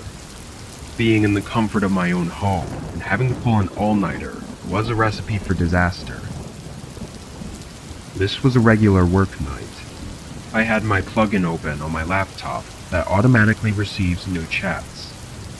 I'd probably get 5 to 10 customers an hour, and each chat usually resolved within 2 minutes, so a lot of my job was just waiting. I kept a hot cup of coffee on my desk and had YouTube open on my other monitor. Around 2 a.m., maybe a little earlier, I was helping a customer figure out their refund when I heard something outside. It was a man, seemingly calling out for someone to help them. Something about it sent chills through me, as it sounded like they were right outside my house. Being in the middle of a chat though, I couldn't get up to check who it was right away. Also, I wasn't even sure if I wanted to. I had a bad feeling. I continued to help the customer, hearing this man calling out in the background for several minutes. Once I was done, I decided to just look out the window and see what was going on. Whoever it was though, I knew they couldn't possibly need help that bad. They were standing in the same spot for multiple minutes. I went downstairs, and after hearing them call out again, I realized they were somewhere near the back of my house. I went up to the window and peeked through the blinds. My backyard was fenced in, but standing right in the middle was some guy. He yelled again, but his body didn't move. It looked unnatural, as he was standing there, looking as if nothing was wrong. It was really dark, but I could tell he was wearing a hoodie and dark jeans. I figured it was probably best to just leave this guy alone. He was probably drunk or some kind of druggie. I left the window and went back upstairs. Almost as soon as I left though, the guy stopped yelling. It kinda creeped me out, like he somehow knew I was there, but I hoped that it just meant he was leaving. A minute later, I got another customer to help. I started typing in my message, and before I could finish, extremely loud knocking suddenly came from downstairs. I could tell from the hollow plastic sound that it came from the back door. I knew it had to be that guy, which now made me nervous. What could he possibly want? Clearly, whatever it was, he wasn't going to leave without it. I quickly finished typing, then picked up my phone and reported the guy to the police. Then I went back downstairs. I looked down the hallway, and immediately, I could see him standing at the back door. His face was pressed into it as he stared through the door right at me. He started hitting the door again, and I wasn't sure what else to do, so I kinda just stood there. After maybe 30 seconds, his face fell flat, and he backed away. Then he walked through my backyard and climbed the fence. As I watched though, thinking this was all over, I could see his figure moving through the gaps in the fence panels, and that's when I noticed several more figures moving outside the fence. Police took my account of what happened, and I described the guy as best I could. I think it was a whole group plotting something. Maybe the one guy was just to get me to open the door, and the rest would come after. I really don't know. I just pray this was a random attempt, and not something they were specifically going after me for. If that's the case, then that might not be the last I see of them.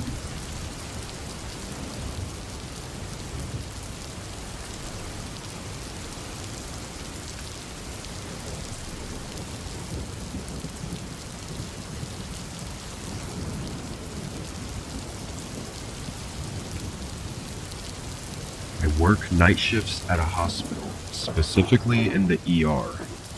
I'm the front desk worker that typically checks people in, though we still see a lot of crazy things here. Each night is unpredictable. This night started out quiet. We had a few people come and go, but nothing too big happened. I was mostly sitting at my desk talking to my coworker, Amy, about whatever we could think of talking about. Around 2 a.m., Amy went on break to go to the cafeteria, so it was just me at the front counter. Really soon after, like not even a minute after she left, a man came through the front doors. He was wearing a black zip-up hoodie and black jeans. His hair was dark and somewhat long, and looked unkempt, like he hadn't showered, or maybe had just woken up. He walked up to the counter slowly and had this strange aura about him. It made me feel unsettled. "I'm looking for Hannah Smith." I didn't remember the exact name he gave, but it was a woman's name, and as far as I knew, they hadn't been admitted recently. Still, I checked the records, but I saw no one by that name. The man seemed uncomfortable as he waited. I told him there wasn't anyone here by that name, and that he may need to check other hospitals in the area. He awkwardly nodded and walked out. I glanced at the security guard, who was standing at the other side of the room, and we both made that eye contact, agreeing that that guy was a little strange. A half hour later, Amy came back. The rest of that shift was quiet and slow. I got out at 4 a.m., saying bye to my coworkers and heading out to the parking lot. This wasn't the largest hospital, but the parking lot was really oversized. It was huge, and all the workers were supposed to park in the back to make room for patients closer to the building. As I walked to my car, a weird feeling came over me, and I randomly thought back to that man that came in earlier. I don't know why, but I suddenly felt unsettled again. Maybe it was the eerily quiet parking lot at night. I walked a bit faster, got up to my car, and got in. I tossed my bag on the passenger seat and started driving. I lived about 20 minutes away. The roads were long and empty, but throughout that drive, I still couldn't shake the strange feeling. I felt like I was being followed or watched, yet every time I looked in the mirrors, nobody else was on the road behind me. When I finally got home, I pulled into my driveway, parked, getting out and going in through the front door. I hadn't even taken my shoes off yet when I heard footsteps sprinting up to the porch. They got right up to the door and immediately shook the handle, trying to open it. Thankfully, I always instinctively lock the door every time I open or close it. As soon as they realized it was locked, they stopped. There was a pause before a familiar voice spoke. "Excuse me, ma'am, can you please open the door? I need help. Please, open the door." It was the creepy guy from the hospital. I didn't respond and shakily took my phone out and called the cops. Seconds later, the man bolted away. I looked out the peephole and saw him run down the road and disappear in the dark, but confirming it was definitely the same guy with black hoodie and black jeans. When cops arrived, I was hit with probably the most insane, creepy, and downright horrifying information. The back door to my car in my driveway was open. He had been in the back seat the entire drive home, which explains how he got up to my front door so fast. Even more disturbing is that he was probably hoping I'd park in my garage, which would essentially give him access to my entire house that night. Parking in the driveway probably caught him off guard and likely saved my life that night. They used the footage from the hospital CCTV to identify the man and found him a few days later. He was some nobody that I'd never met in my life, but he had some strange fixation with me. He had stalked me from outside the hospital for weeks, figuring out which car I drove, and probably just trying to find a night that I accidentally left my car unlocked for too long. Even though he was caught, he never admitted to anything, and just repeatedly said that he wanted to talk to me, and that was it. This was a while ago, but I haven't heard or seen anything about him since.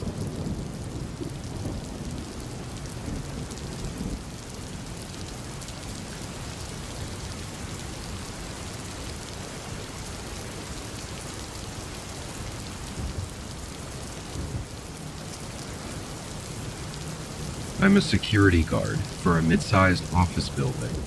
It's located right in the center of the city.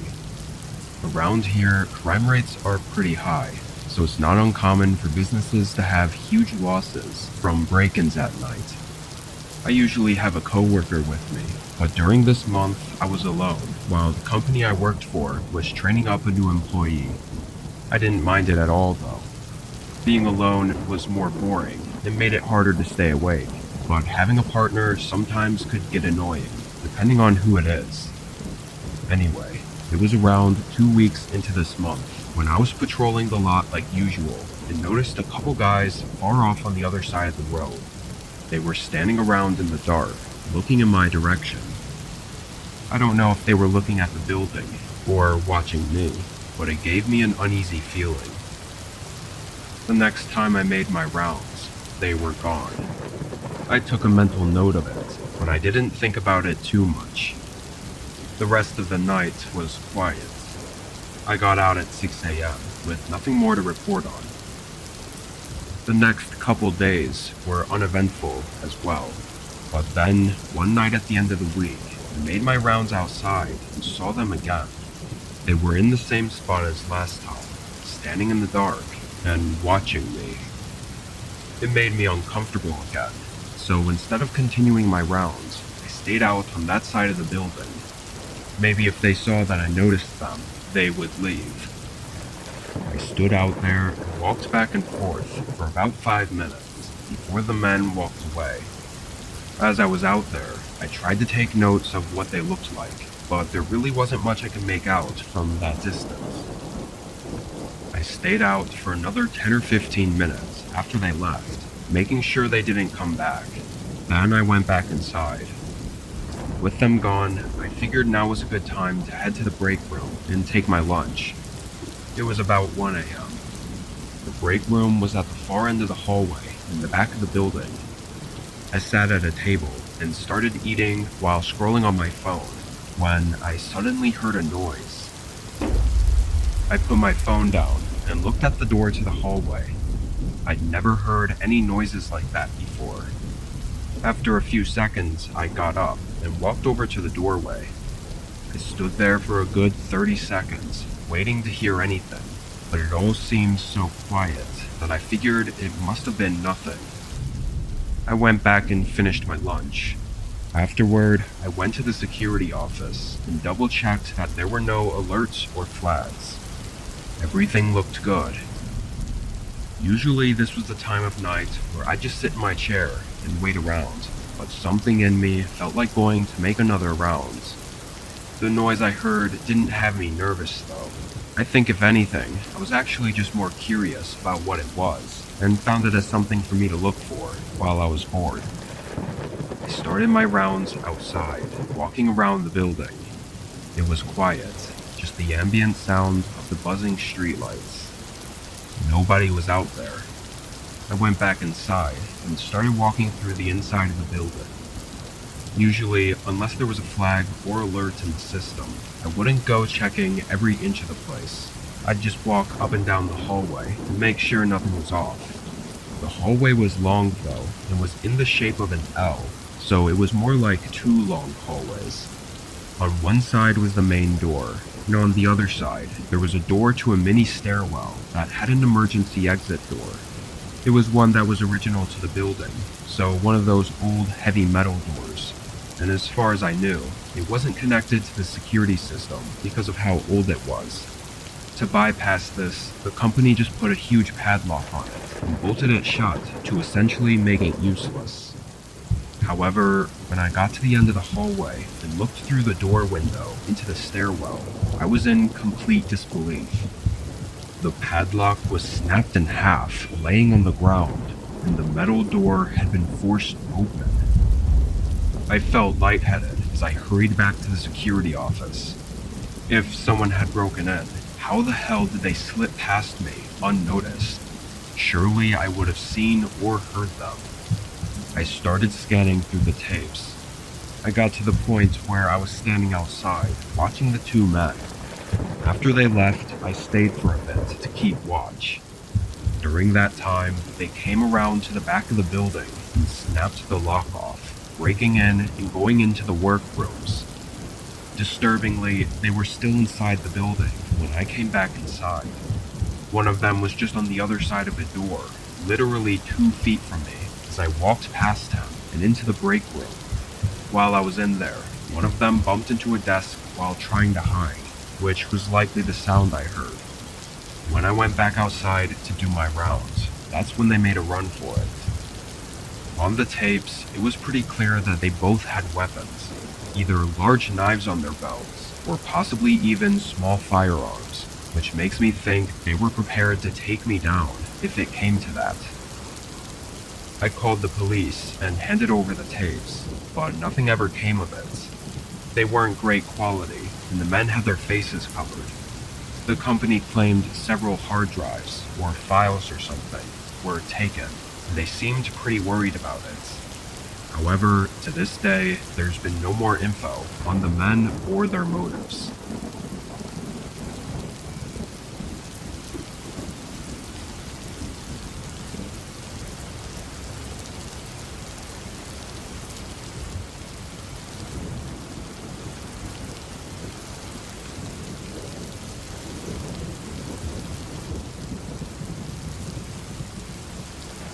When I was in my mid-20s, I worked night shifts at a 7-Eleven.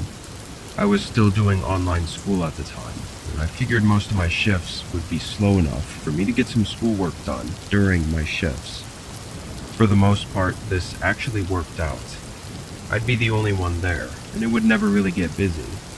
Whenever someone would come in, I'd just push my laptop aside, and when they left, I'd continue my school stuff. This night, it was very cold and rainy outside, which always made me happy because almost no customers would come in. I had my laptop out and was focused on school for almost 2 hours straight when the front door opened and a man walked in. He looked 30 with a beard and short hair. I put my laptop off to the side and waited for him to come up to the counter. The man looked around the aisles for a minute or two, then walked out, got in his car, and left. Not thinking too much about it, I grabbed my laptop and continued about my work. Another 30 minutes passed, when out of the corner of my eye, I saw headlights pulling up in front of the store. I looked over and was confused to see the same car that was here earlier. I thought maybe it was just a coincidence, but when the guy got out, it was the same man. This time he walked into the store, came right up to the counter before I could even move my laptop. "Restroom?" he asked. "Oh, yeah, it's right over there." I wasn't expecting that question at all. He walked over to the restroom and went in. It was one of those single-person ones, not like a whole room. I couldn't help but think it was a bit odd to come back 30 minutes later to just use the bathroom. Like there had to be somewhere closer to wherever he was, unless he stayed in the area for the whole 30 minutes. He possibly could have been back to also grab something that he decided he needed. I don't know. I waited a couple minutes, and then a couple more, and then it started to get a little unusual. Honestly though, I did not want to be that guy who checks up on him, or knocks on the door, or whatever. Another 15 minutes passed, so he'd been in there for almost 25 minutes at this point, when a police officer pulled into the parking lot. He circled around and slowed down right behind the other guy's car, clearly inspecting it. And after a little bit, he stopped his vehicle right behind the car and got out. The officer came into the store and looked around the sales floor, then looked at me and asked if I knew who was the owner of that car outside. The officer looked more than just curious. He looked worried. I pointed at the bathroom and said he'd been in there for a while. The officer went over and didn't hesitate to begin banging on the door. It was clear something was seriously wrong. After a minute of him knocking and yelling, he looked at me and asked if I had a key to the door. I was kind of shaky, but I sifted through the drawer under the counter and found the key, then ran it over to him. He unlocked the door and opened it, gun raised. The room was empty. I couldn't believe it. After getting interrogated for a minute, I assured the cop that he had gone in there and never came out. The officer did a more thorough search and happened to notice the ceiling was accessible. It was one of those ceilings that's made up of panels where you could just push them out. I guess the man had gotten on top of the sink and was able to haul himself up. The officer called in backup, and within 15 minutes, they found the man hiding inside the ceiling. They got him out and arrested him.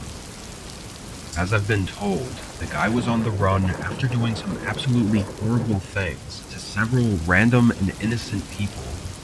Earlier in the night, they got a description of his car and caught his license plate on a store camera. The officers made it seem like I was lucky because the past individuals he had harmed were all alone in the middle of the night, either working or just walking around outside.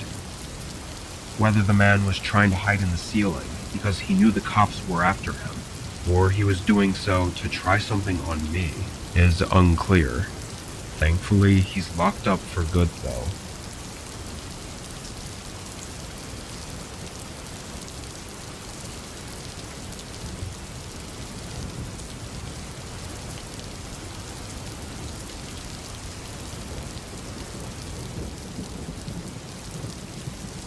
I was working my regular 2 to 10 closing shift at a small drive-through cafe. It's a really small place, with just 5 or so indoor seating tables, since most of our business is focused on the drive-through. This wasn't a busy spot though, especially during the later hours of the day. Being the only one working the closing shift, I'd usually sit at one of the dining tables and be on my phone, only getting up if someone came to the drive-thru. It was drizzling outside this night, so it was even less busy than it already would have been. Past 7 o'clock, not a single customer came through for 2 hours straight. I was just sitting at a table watching Netflix on my phone when suddenly the front door opened. It kind of startled me, as nobody ever comes inside the shop this late. He seemed to not notice me sitting at the table though, because he walked up to a different table on the other end of the store and sat down with his back facing me. Something was definitely off about this guy though. He was very tall and wearing really dark clothing, and although it was only drizzling outside, he was soaked. Water was dripping from all over his clothes and onto the floor. And that got me thinking about how he even got here. No cars had pulled in, so he must have walked. Anyway, I stood up and walked over to the table, greeting him and asking what he wanted. He didn't smile or say hi back to me. He just sat there with a blank look on his face. I waited a few seconds before repeating myself, but he cut me off. He asked who else was working tonight. I was confused, but also slightly nervous about that question, but I still answered for some reason. It's just me, but we close in an hour. He then asked for a small coffee, so I walked back to the kitchen and started making it. I grabbed a cup and poured it in, then turned to go back to the table when I saw him standing in the doorway to the kitchen. Do you need something else? He didn't respond. Now facing directly at me, I could see that his eyes were bloodshot, but his face was still blank, like no emotion whatsoever. It made me really uneasy. Put the drink down and come with me. He was demanding it, and he looked ready to force me if I didn't. This guy was way bigger than me, so I really had no choice. I moved slow, trying to think of any way out of this as I followed him. As we left the store though, he grabbed the back collar of my shirt and pushed me across the parking lot toward the road. On the other side of this empty road was a completely wooded area with no buildings or houses as far as I knew, and that's exactly where he was leading me. Just as we were about to cross the road though, a single car came out and rolled past us. As it did, the man stopped, which forced me to stop, and both of us stared at the car and realized what it was. A police officer looking right back at us. I started screaming, and the guy immediately let go and sprinted across the road and into the woods. The officer pulled right into the parking lot and made sure I was okay, then called for backup. What's crazy is he wasn't even on his shift. He was actually heading home for the night and just happened to see us at the perfect time to save me. If he had even been 30 seconds earlier or later, I would have been dragged into those woods, unseen, and probably never made it out. Anyway, the cameras picked up some decent footage of him, but as of yet, still nothing has been found. I'll update if anything else happens, but I just hope he doesn't come back.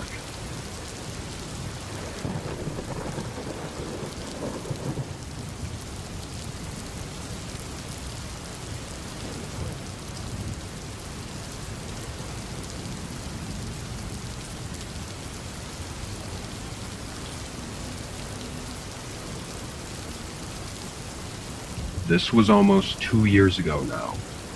I was doing what I thought was going to be a regular vacation to where my parents live. I had rented an Airbnb for the first time, so I was really excited. The house was on a large plot of land and was very spacious and quiet. I lived in the city, so this was like luxury to me. I set everything in the room and pretty much left right away to see my family. I spent the whole afternoon with them before heading back to the Airbnb and making a quick snack, then hopping on the couch to watch a movie for the night. It was like 10 or 11, so pretty late, but in the middle of the movie, I heard someone walking outside the house. There was no mistaking that sound, and it just completely threw me off guard. I paused the movie and got up, quickly walking to the back of the house and looking out the back door. It was obviously dark out, but the guy was walking away from the house toward the trees that were behind it. What's really creepy is that I never heard his footsteps approaching. Like he must have already been standing by the house for a while before I heard him leave. Once he was out of sight, I opened the back door and stepped outside. The back patio was empty, but along the house, there were clear shoe prints in the grass. I followed them, leading up to one of the windows, and when I looked through it, there was a direct line of sight to the couch I was sitting on. I got chills just thinking about that man staring into the house at me without me knowing. I quickly went back inside and covered up all the windows. For the next half hour, I sat in the living room and continued the movie with the volume on low. That way I could focus on listening if he came back. I didn't hear anything though. Once the movie was finished, I knew I had to get to bed, so I went back up to the window to do one last look to make sure everything was okay. I moved the curtains and saw nothing, but heard footsteps sprinting away from right outside the window. I hesitated before looking out and seeing that same guy running into the tree line. I immediately got my phone and called the police. Of course, by then, he was too far for them to find him, or even really search. However, while we were looking around the house, I noticed that my suitcase in the bedroom was open. It had clearly been searched through, and a few things were even missing. This probably happened while I was with my family, and the guy could have even been still in the house when I came back, only to sneak out of a window before I saw him. Why he came back afterward is what really disturbs me though. If I hadn't caught him watching me, there's a chance I would have gone right to bed, with him waiting right outside the window.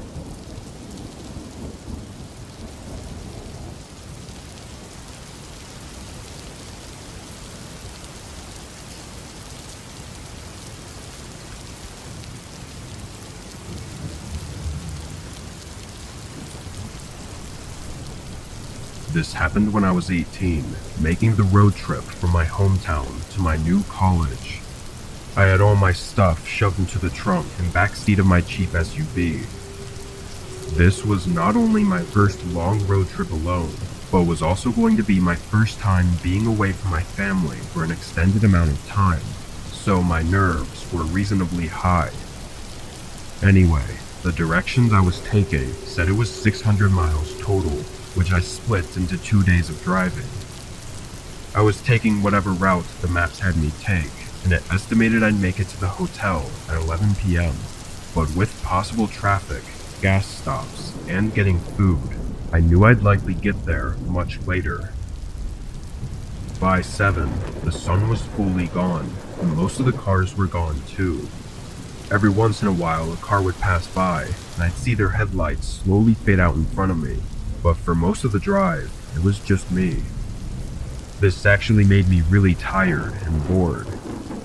Around 10, I decided I'd stop at the next gas station before making the final stretch of the drive. About 10 minutes later, I exited the road and entered a gas station. Being so far out, this wasn't a town or anything. It was literally just a gas station with a few pumps and a tiny convenience store. I didn't see any other cars on the road or in the lot, and not even any lights from any nearby houses or buildings in the distance. I pulled right up to a pump and got out to start topping off my tank, and as I looked around, I almost got jump scared by a guy walking up to me. In comparison to myself, he was much older, probably 50s if I had to guess, and he honestly looked homeless. But regardless, being approached out here wasn't something I was expecting, and his short smile didn't make me feel any more comfortable. "Hi, do you need something?" I said, hoping he wouldn't walk any closer. The man stopped a few feet from my car and looked around almost cautiously before responding. "Take the exit back onto the highway." I looked at him confused, not sure if I was understanding him right. He pointed behind me at the exit I came from and repeated himself. "Take the exit back onto the highway." After a second, I said okay, and the man walked off, but I was still really confused. The exit I came from that he wanted me to take again was a one-way road, so by his logic, he wanted me to drive on the wrong side of the road and do a U-turn back onto the highway. It just didn't make any sense. I looked out at the entrance road, the obvious one that I was supposed to take, and there were no signs of any construction or anything blocking it. It just looked like an empty ramp back onto the highway. As I put the pump back and got in my car, I glanced over at the man, who was now just sitting against the side of the convenience store. The more I thought about it though, the more crazy that man seemed, just to be sitting out here, saying nonsense. I thought maybe this was some kind of trap or something, so I went with my instinct and drove out of the lot and toward the entrance to the highway. As I merged onto it though, I realized pretty much all the streetlights were out. I slowed down, thinking maybe this was a construction zone or something. I kept my eyes focused on the road directly ahead, making sure to be cautious of anything. But while I made my way through the unlit road, I saw only a brief outline of a figure to my left before a pickup truck came out of nowhere and stopped right in front of my car. Every door opened as 4 men jumped out of the truck and started running up to my car, holding weapons of all kinds. Metal bats, machetes, knives, and not even anything covering their faces. They just had this emotionless gaze, like they felt nothing of what they were doing. I quickly started backing up as they got just a few feet away from my windows, and once I got far enough back, I suddenly saw the outline of dozens of people coming out of the shadows off the side of the road. A few even tried chasing my car as I frantically reversed out of there. As soon as I could, I turned around and sped off. I called 911 once I felt I was safe, but for some reason, I never got a call back. No update on it at all, almost like they didn't even check on it.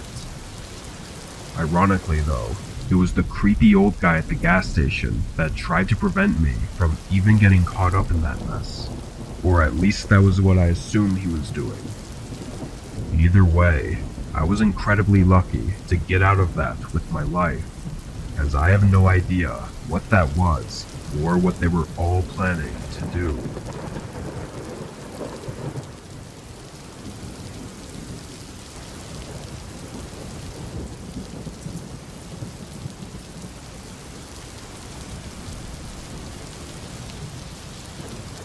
It was a typical Friday after my college classes were out, and I was spending the night doing DoorDash. This was my regular routine, dashing on the weekends to help me pay for all my living expenses while on campus. The night started well, getting a lot of orders done and making a good amount, and then it hit a stalemate after the big dinner rush. Very few orders were showing up, and the ones that did, they were very low paying, basically waste of time orders. But then after an hour of aimlessly driving around, an order came through that wasn't too bad. It was 8 miles away, but the payment was well worth it. It was nothing absurd, but enough to make it not a ripoff like a lot of the other ones were. I accepted the order and ran into the restaurant to grab the bag, then hopped in my car and started driving. The map said it would take 30 minutes, which I think was the longest of any orders I'd done up until this point. Most of the houses were right around campus, because any further than 15 to 20 minutes out, it becomes pretty much just bare fields of grass. As I got to that 20-minute mark, it became just that. Very few houses, mostly sitting far out in fields of crops, and nothing else. The rest of the 10-minute drive was on this empty road going along these farms. Then I made it to the house. There was a dirt driveway connecting to the road, leading through a large field, and in the far back was a small house. Driving through the field felt very eerie. Even though I'm not one to get nervous without reason, this felt different.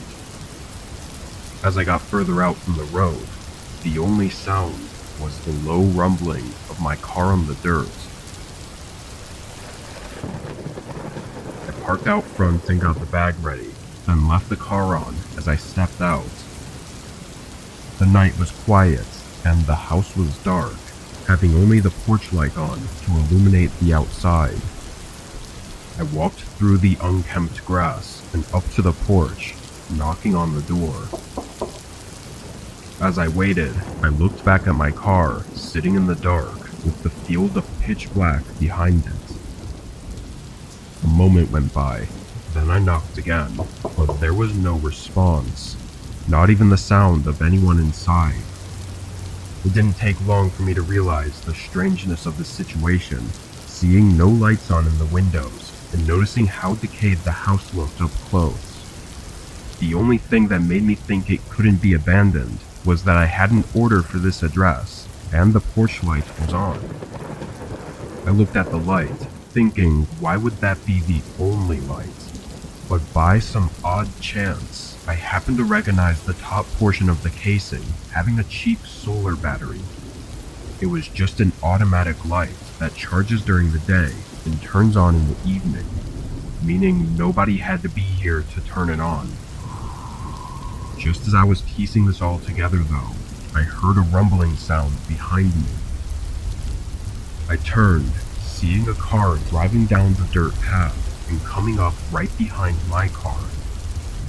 I stood there and stared at their headlights until a man stepped out. I yelled from the porch, asking if this was his order, but he didn't reply. He just stood right next to his car and didn't move or speak. I felt my adrenaline spike as I began realizing how horrible the situation likely was. The silence of the night only reminded me that there was nobody here to help. I was stuck in the middle of a field between an empty house and a stranger. In a split-second instinctual reaction, I dropped the bag and sprinted off the porch, running behind the house and straight into the field of grass.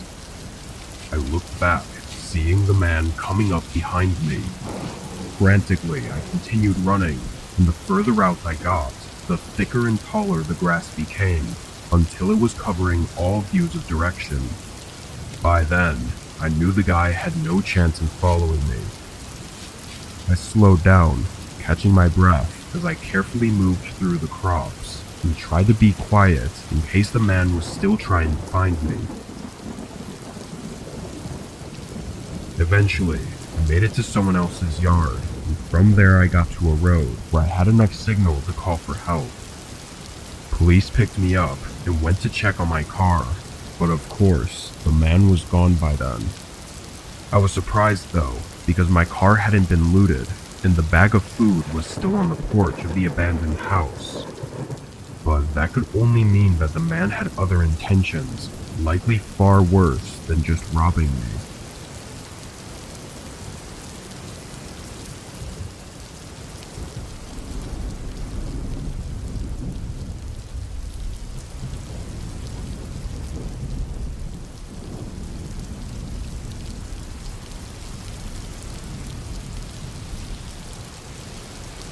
A couple years ago, I applied for a temporary job at a local gas station. I was planning to move in 6 months, so I couldn't get anything too permanent, but I still needed to make some cash beforehand. This job paid well, enough to convince me to work the job opening they had for the overnight shift. I would just stay by the register and occasionally do regular maintenance work. This was during my 4th month working there. At some point during this time, I became familiar with a customer that came in pretty frequently. Almost every night, around 1 or 2 a.m., this guy would walk in and buy random different things. Sometimes it was household items, or food, or tools. I always thought it was weird because he'd come in every night to buy a couple things that would be way cheaper and easier to get at any regular grocery store. He didn't talk much either. All I knew was that his name was Dave, and he drove an old red Chevy sedan. He looked like he was maybe 40 to 45 years old. Anyway, one night at the usual 1 a.m. time, Dave pulled into the gas station. No other customers were here. It was just me sitting in the corner waiting out the time. When Dave walked in, though, there was something different about him. He was dripping in sweat, and he was rushing through the aisles, searching for something specific. When he finally found what he was looking for, he hurried up to the counter and tossed it down for me to ring up. It was a master lock, like one for locking up a bicycle. I really didn't feel like it was appropriate for me to question him, but with the guy sweating and being in a rush, I just felt a little off about this. "It's good to see you again, Dave. You just get a new bike?" I asked in a friendly manner, hoping it would come off as just casual conversation. He didn't even look at me. Instead, he fumbled around for his wallet and started yanking out cash in a hurry. I left it at that and just rang him up, then watched him rush into his car and pull away. Something was definitely weird. But hey, maybe he just got a new bicycle and had been riding it around for a couple hours and needed to get back to wherever he parked it so he could lock it up before it was stolen. Maybe that's a stretch, but it was the best I could come up with. The rest of the night passed by, and so did several more days. I didn't see him for almost a whole week, which was odd considering he usually came in every night. It wasn't until my Wednesday shift that I saw him again. It was drizzling outside, so the first several hours went by really slow. I was leaning back in my chair and looking out the window at the rain coming down when his red car pulled into the parking lot. As soon as he parked, he got out and rushed inside. I greeted him as he entered, but he ignored me. He hurried through the aisles and was talking under his breath. I couldn't hear what he was saying, but he sounded frustrated, and I got really uncomfortable, like my gut was telling me something was wrong. Then I heard a thud. My eyes shifted to the window, looking at the direction it came from, and the only thing there was Dave's car. It was a loud thud, too, like someone kicking the inside of the door. After a second, I looked back at Dave. He wasn't rushing anymore. He was standing in the aisle, staring directly at me, as if I'd just discovered something that I shouldn't have. There was another thud, but my eyes were fixed on Dave as I could feel panic rushing through my body. Then he quickly looked away and hurried out the door. I was still stunned, but managed to get my phone out and snap a picture of his license plate as he drove away. I called the police immediately. That night felt extremely long as I waited for any updates from them, and it wasn't until I got home around 6 a.m. that I received a call from the police. They found the guy from the license plate I gave them, and they found the woman that he had kidnapped. Apparently he had just moved into a new small cabin on the edge of town less than a week ago, and he had no registered prior address, so they had no way to know what he'd been up to before this incident. Luckily they saved this woman before she was harmed though. Also, it turned out Dave wasn't his real name, which isn't surprising, but at least he's locked up for good now.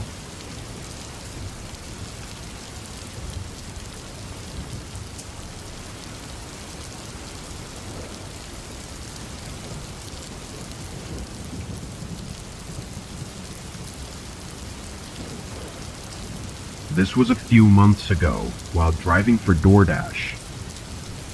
I only drive as a side gig, maybe 10 to 15 hours a week.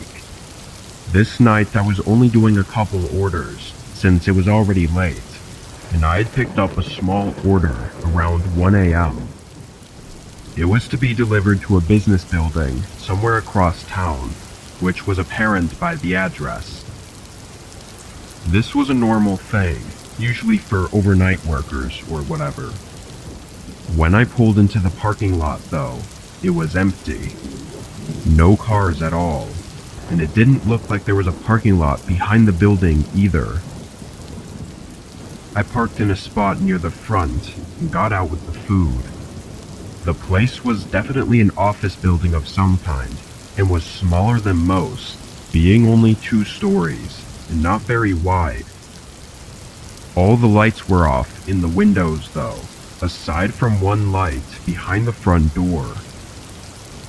I walked up to the door and checked the app, seeing it has specific drop-off instructions to enter the main hallway and leave the bag outside of room 232.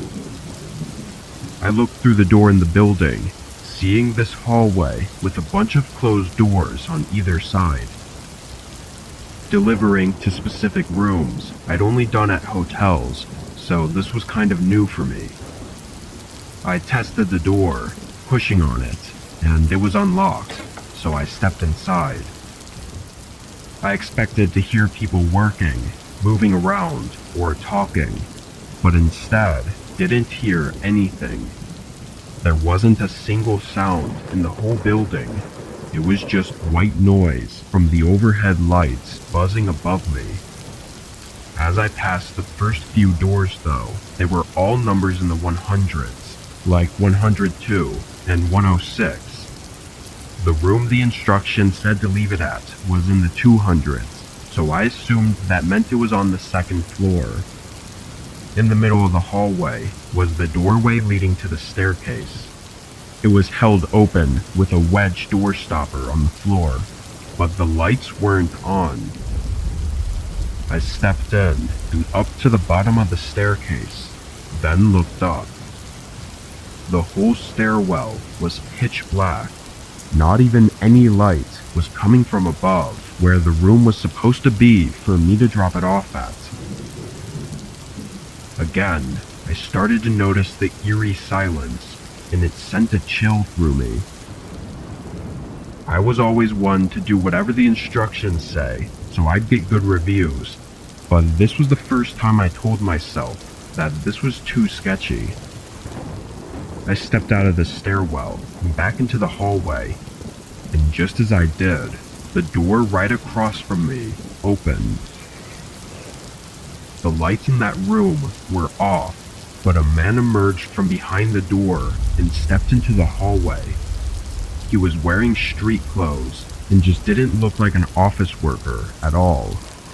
But he stood in front of me and pointed past me at the stairwell. 232 is up there. I nodded, but didn't move, and neither did he. He just looked me in the eyes with a look like he was suppressing his anger. After an intense few seconds, I dropped the bag on the ground and started quickly walking to the exit. The man didn't follow me, but I heard his footsteps go into the stairwell and up the stairs as I left the building. I got in my car and left. I didn't know what that was, or if I was maybe overreacting about it, so I didn't call the police. The following day, though, the police actually called me. Apparently the office reported a break-in, and in the CCTV footage, they saw my car and license plate, tracking it back to me. They also had footage of the break-in, and so they called me in to question me about any information I might have. I didn't have much to give, but it turned out there were actually 3 people that broke inside. One was downstairs, who I saw, but the other 2 were shown on the cameras to be hiding at the top of the stairs, seemingly waiting for me to go up. Disturbingly, several other delivery orders were made to that same office that night. All of the other drivers were smarter than I was, though, leaving the orders outside by the front door. What would have taken place in that office had any of us gone up to the second floor is unknown, but hopefully police can find the 3 men before anyone falls victim to it.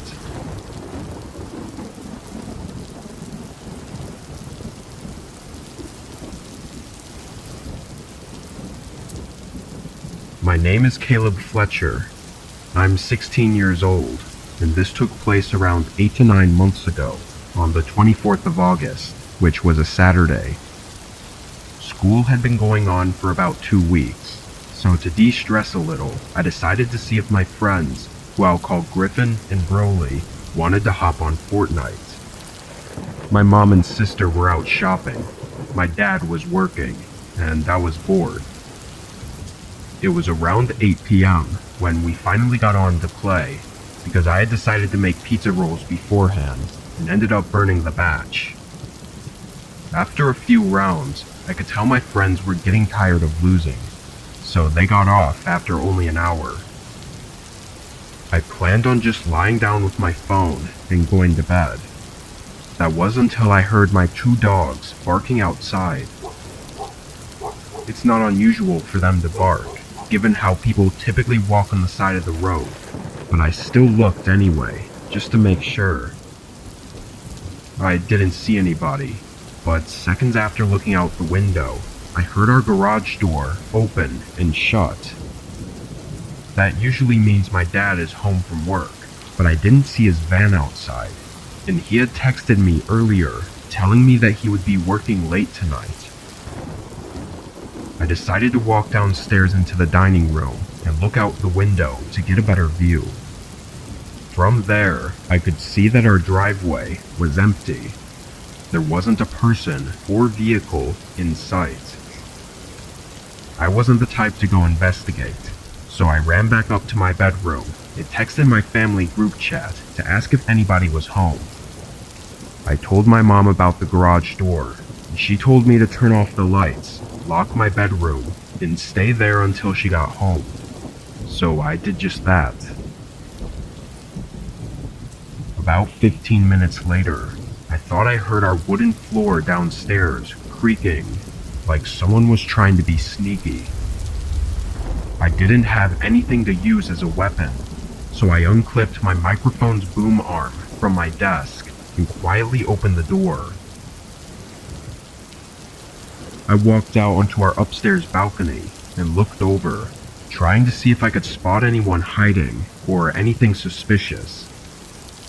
I stupidly yelled, "Is anybody there?" like they were really going to answer. I thought everything was fine though, until I saw a large silhouette of someone standing underneath the balcony. I panicked and ran to the closest room with a door, which happened to be my small bathroom. The intruder must have known I noticed them, because I heard loud and fast footsteps running up our stairs as I locked myself in the bathroom. I had stupidly left my phone in the bedroom, which was the room right next to me. After I built up enough courage, I bolted into my bedroom, locking the door as soon as I got in. My sister's room was right across from mine, and its door was open, so I figured the intruder must have been in there. After locking my bedroom door, I grabbed my phone and typed 911 into it. Just before I called, I noticed that the storage room in my wall was open just a tad. I saw a dark brown eye peeking through the crevice, staring into my soul. The pure terror I felt in that moment is something I'll never forget. I booked it down the stairs and out my front door, running up the hill to my neighbor's house. He was a police officer. He alerted the other cops while I stayed with his wife, and he went down to investigate.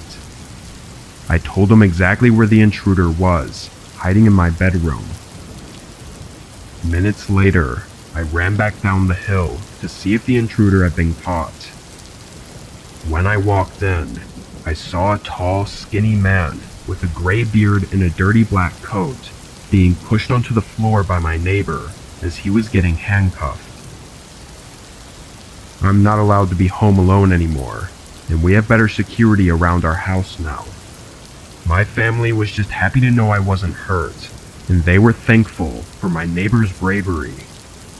I don't wish an experience like this on anybody, not even my worst enemy.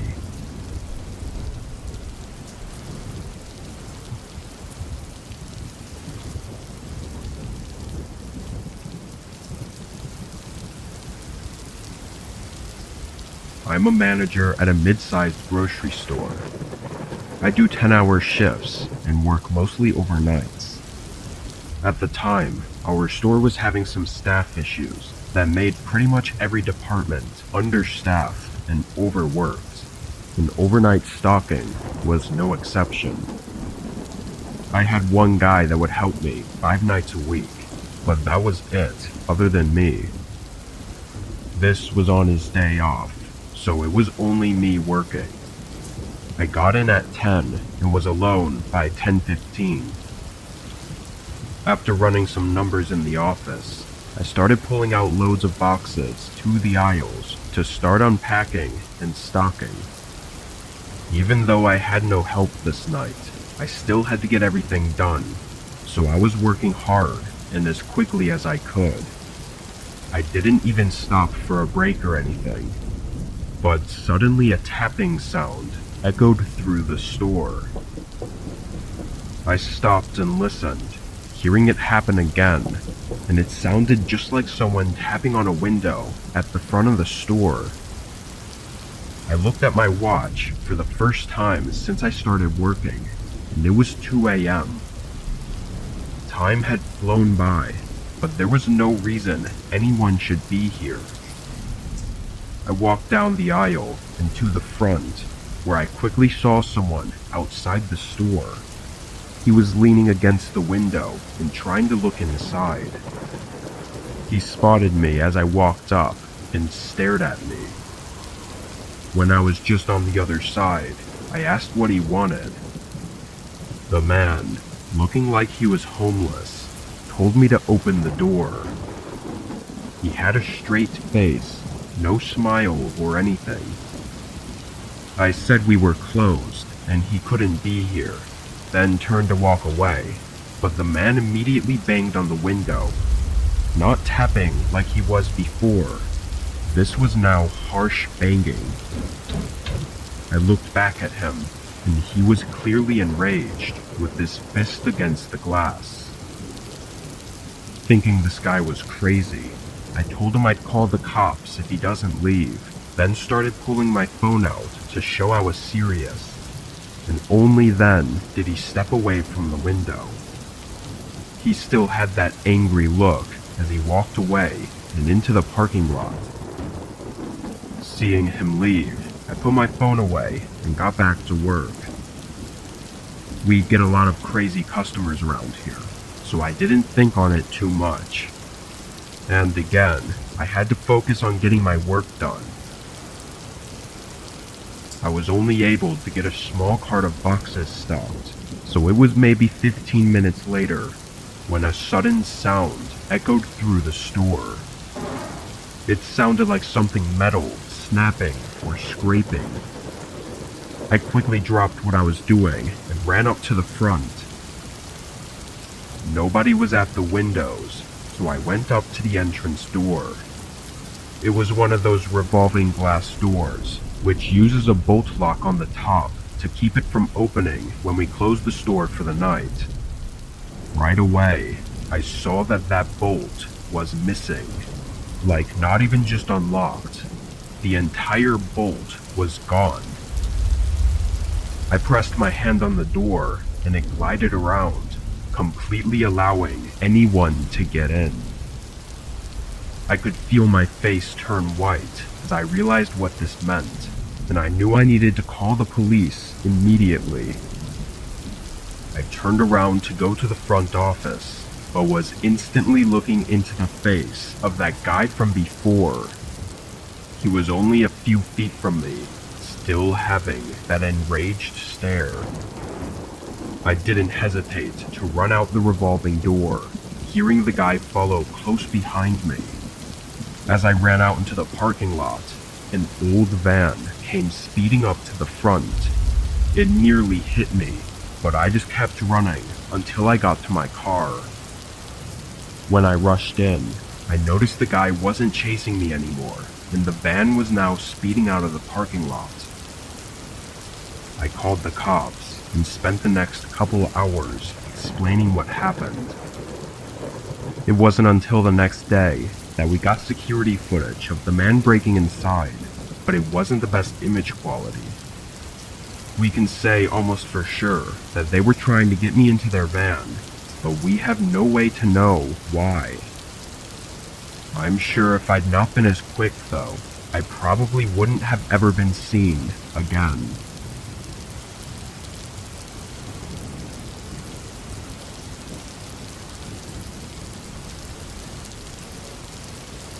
I was delivering a truckload to a company on the far west coast, coming from the east coast.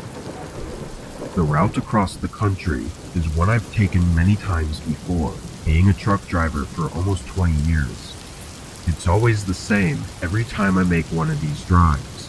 Same roads, same truck stops, and same everything. Over these 20 years though, I've never really had anything crazy happen. I've had a few odd scenarios, but they'd never amounted to anything. So when I was driving this route again, I had no worries in my mind. It was just another day on the job.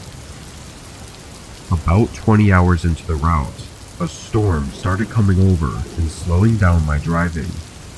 It was late too, so by then I was already looking for the next truck stop to sleep at. As I drove though, a very sudden light appeared behind me. The road I was on was flat and straight, so I would have seen them coming in my mirror, but it was all of a sudden that they were right behind me. Maybe they had just turned on their lights or something. I didn't know, but they very quickly came right up to the back. I kept my eyes on them until they got so close that they were completely covered by the trailer. All I could see were their headlights reflecting off the back. But then their lights shut off.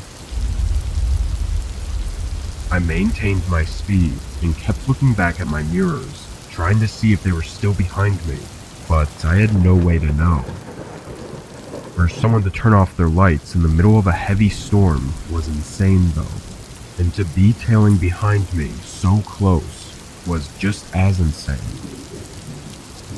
Thankfully, the sign showed a truck stop was only 5 miles ahead, so at least I knew I was close to getting away from whatever this was.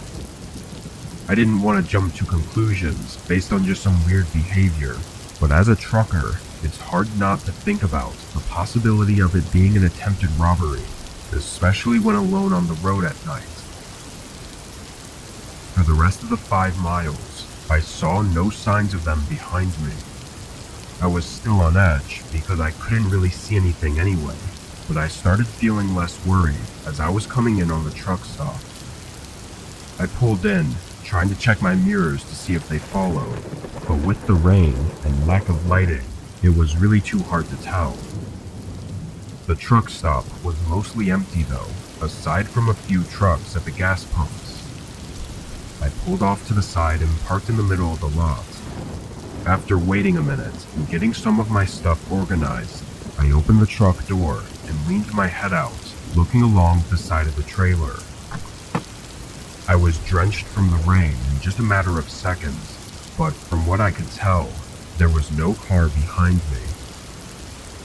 I closed the door and finally felt a bit of relief, grabbing my pillow and blanket from the passenger side.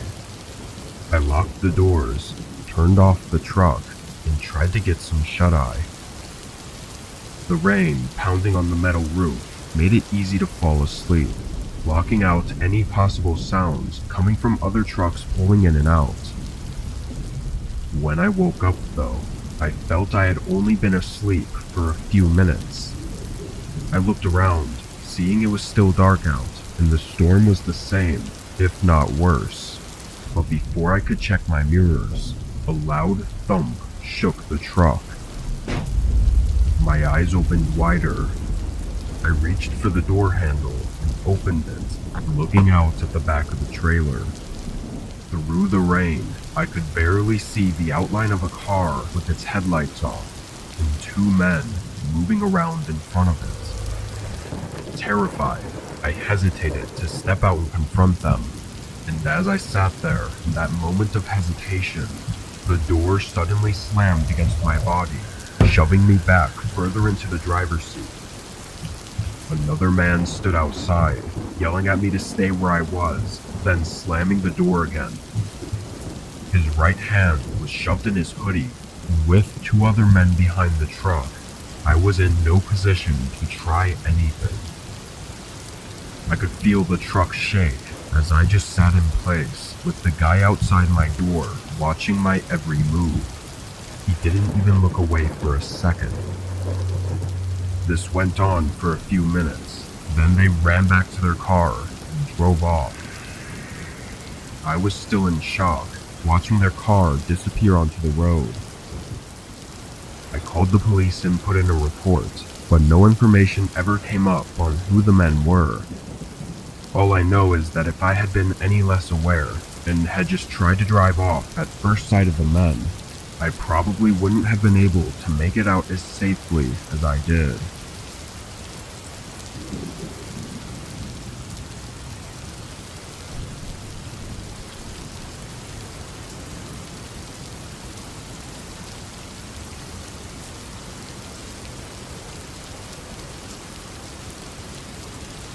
This was in 2016. My parents had just moved to the West Coast, and I was on my way driving there to visit them. A lot of the way there is pretty empty, with only a few gas stations spread out down the long highway. At some point during my second night of driving, my check engine light came on in my car. I wasn't exactly surprised, because my car was old and not very reliable, but I wasn't really a car person either, and I had no clue what could be going on with it. I looked up where the next gas station was. It was another 30 miles away, but I really had no choice but to make it there.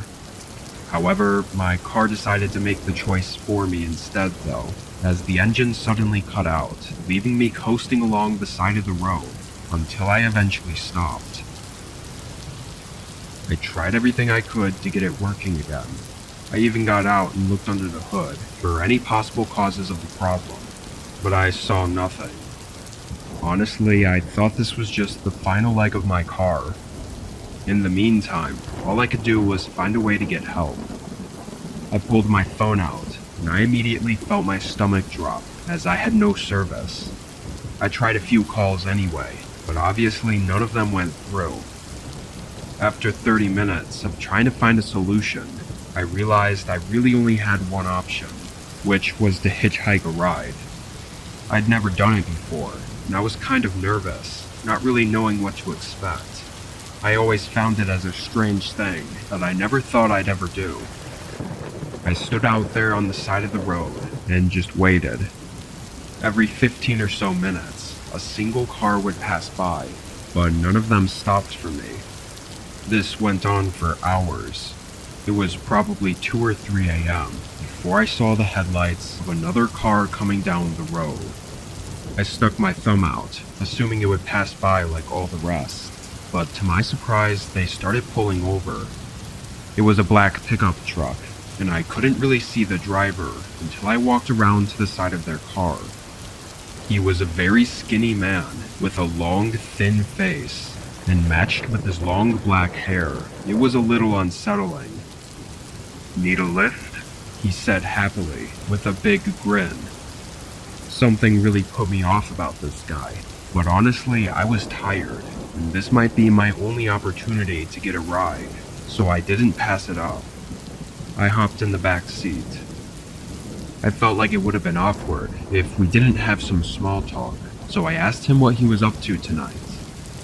"Just cruising on the highway," he responded, like it was a hobby of his or something, which was kind of strange since we were in the middle of nowhere. I was surprised he didn't ask me what I was up to, or why I needed a ride, but I tried to think of another question, just to keep the conversation going. The man interrupted my train of thought, though, when he looked at me for a few seconds in the mirror. "You don't have any weapons on you, right? Just making sure I'm safe," he said, with again, that odd smile of his. I said no, thinking it was a strange question to bluntly ask, but maybe he really was just trying to watch out for himself. I don't know, but after that I stopped talking. 10 more minutes went by, as I just stared out the window, before the man made a sudden turn off the highway and onto a dirt road. I immediately sat up and looked around, realizing this was definitely not right. "Where are we going?" He shot a quick look at me, then continued to drive without answering. I asked him again, more loudly, as the fear was building up. "Where are you taking me?" At this point, I knew that no matter what, the next time this car stops, I was going to bolt, so I got ready with my hand on the door. As he drove down this beaten dirt road, suddenly a small farmhouse appeared in the dim lights. Its front door was wide open, and the whole place looked like it was decaying and falling in on itself. Once we got up closer, he suddenly slammed on the brakes. I jolted forward into the seat, and the man instantly swung his door open and ran around to the side door. I swung mine open as well and sprinted out, heading right for the tree line. The man ran around the car and came running up behind me, but once we were in the woods, it was so dark that I could only hear his footsteps and could no longer see him, even though he was just 10 or 15 feet behind me. I took a sharp turn, getting behind a tree and holding my breath. His footsteps came right up past me and continued further into the woods. A whole minute passed before I heard his creepy voice call out for me. Over and over, he'd repeat the same lines in the same tone of voice.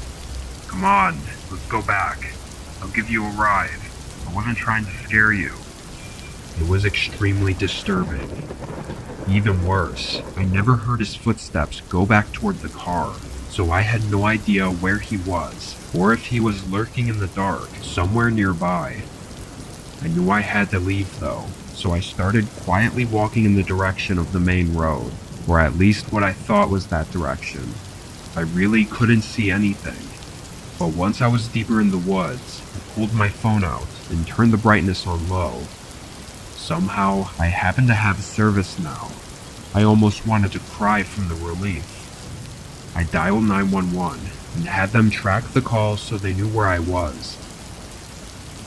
Thankfully, I made it back to the main road and met 2 officers there. By that time, the man and the car were somehow gone. I don't know how he managed to get out of there without being seen. As for the farmhouse, it was just what it looked like. Some old abandoned place, which makes it even stranger that the man knew exactly where it was and turned into it on purpose. I have no idea what he was going to do. I'm just glad I didn't have to find out.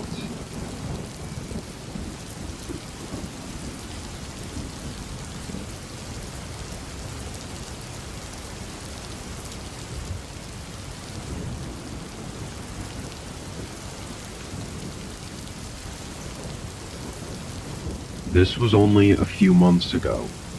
I was spending the weekend cozying up inside, as it was the end of winter, and these were the last few days of cold before it was supposed to start heating up. This night, it was rainy and cold, so I had nothing better to do than watch some movies and relax. But it was sometime not too long after dinner that there was a knock at the door. I got up and walked over, but looking out the peephole, I didn't recognize the man. He was wearing some brown jacket and a beanie, and he was holding a snow shovel. Seeing as there wasn't any snow on the ground, I didn't understand what he was here for. I cracked the door just an inch and asked what he wanted. It took all but 5 seconds of listening to him to know he was up to no good. He stumbled over his words and was trying to tell me a whole story about how he was just a friendly guy looking for any jobs to do in my yard.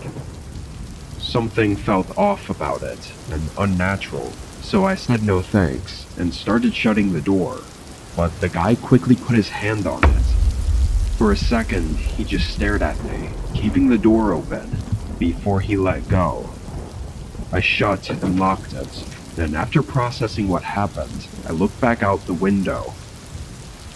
He walked down to the sidewalk and disappeared in the rainy fog. I watched for another minute to make sure he'd actually left for good. Then I went back to my movie. The guy was definitely sketchy, but I didn't think he would come back or anything. It would probably just go on to the next house. The rain had picked up over the next hour. I was still in the living room and had started another movie, although I knew I was probably too tired to finish it. My eyes were drifting in and out, but randomly, there was a thump above me that shook me awake. It was just one thump, and was kind of hard to tell how loud it actually was with the rain outside, but what was odd about it was that it was definitely from above me. I got up and walked upstairs, looking for anything fallen over, or even a leak in the ceiling that might have made the house settle a bit. However, I found nothing. It could have been one of the gutters clicking out of place from the heavy rain, or really anything else, so I ignored it. I went back downstairs, and being more awake now, I decided to finish the rest of the movie. By the time I'd finished it and was ready to go to bed, it was nearly 12 a.m. I shut off the TV and went around turning off all the lights downstairs. But as I was walking upstairs to go to bed, I could very quickly feel the temperature drop as I got closer to the top of the steps. Maybe I was too tired to give it much thought, but when I got upstairs and started closing each of the doors that I'd opened earlier, I noticed something from the corner of one of the rooms. The window was cracked open. I must have stared at it for a whole 10 seconds, thinking how impossible that was, and just being extremely confused. I walked over and looked at it closer. It was one of the windows that had a small roof overhang under it, and before I closed it, I barely could see an imprint on the windowsill of what looked like a shoe. I could feel the blood rush from my face as I turned around and just listened for a moment. The low creaking of the house, combined with the rain speckling the roof, only made me more unnerved, knowing someone was in my house right now. I began slowly walking, as quietly as I could, back into the hallway. All the other doors were still open, making me feel like someone's eyes could be watching me right now, through one of the doorways. I was able to make it downstairs though. From there, I got my phone and hid in the garage, calling 911. It took 5 minutes for the first officer to arrive. I heard nothing but the rain during that time. Once I let the officer in, I waited on my porch as he searched the home. About 2 minutes later, I heard him call out upstairs, and then he came down, holding a guy in handcuffs. I quickly recognized him as the man who showed up on my doorstep earlier in the night. Then he had a terrible look of anger as he passed by me and was thrown in the car. Putting all the pieces together, the guy had climbed up onto my roof, which was likely the cause of the thump I heard hours ago. Then he got in through the second-story window, which I never had thought to even lock. Most disturbing, though, is that the officer said he was hiding in the master bedroom, which I was literally 30 seconds from entering, and maybe even falling asleep, without any idea he was in there. The guy even took his shoes off after climbing in the window to not let his shoe prints show on the carpet. So the fact that I saw the tiny imprint on the windowsill is a miracle. With him going directly to my bedroom, his intentions were clearly malicious, and thankfully the judge agreed. It's only been a few months since, but I still have sleepless nights where I can't help but feel like someone is hiding inside my home in the middle of the night.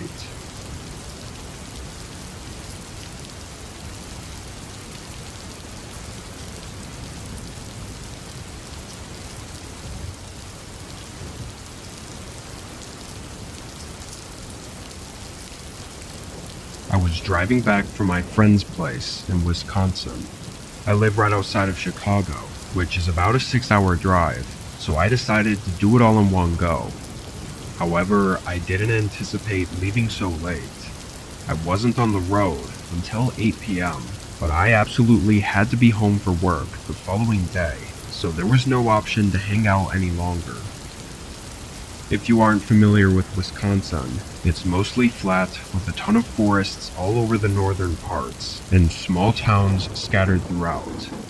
The biggest cities are closer to the border, nowhere near where I was. My buddy's place was in one of these small towns, so pretty much right out of the gate, it was barren forest roads.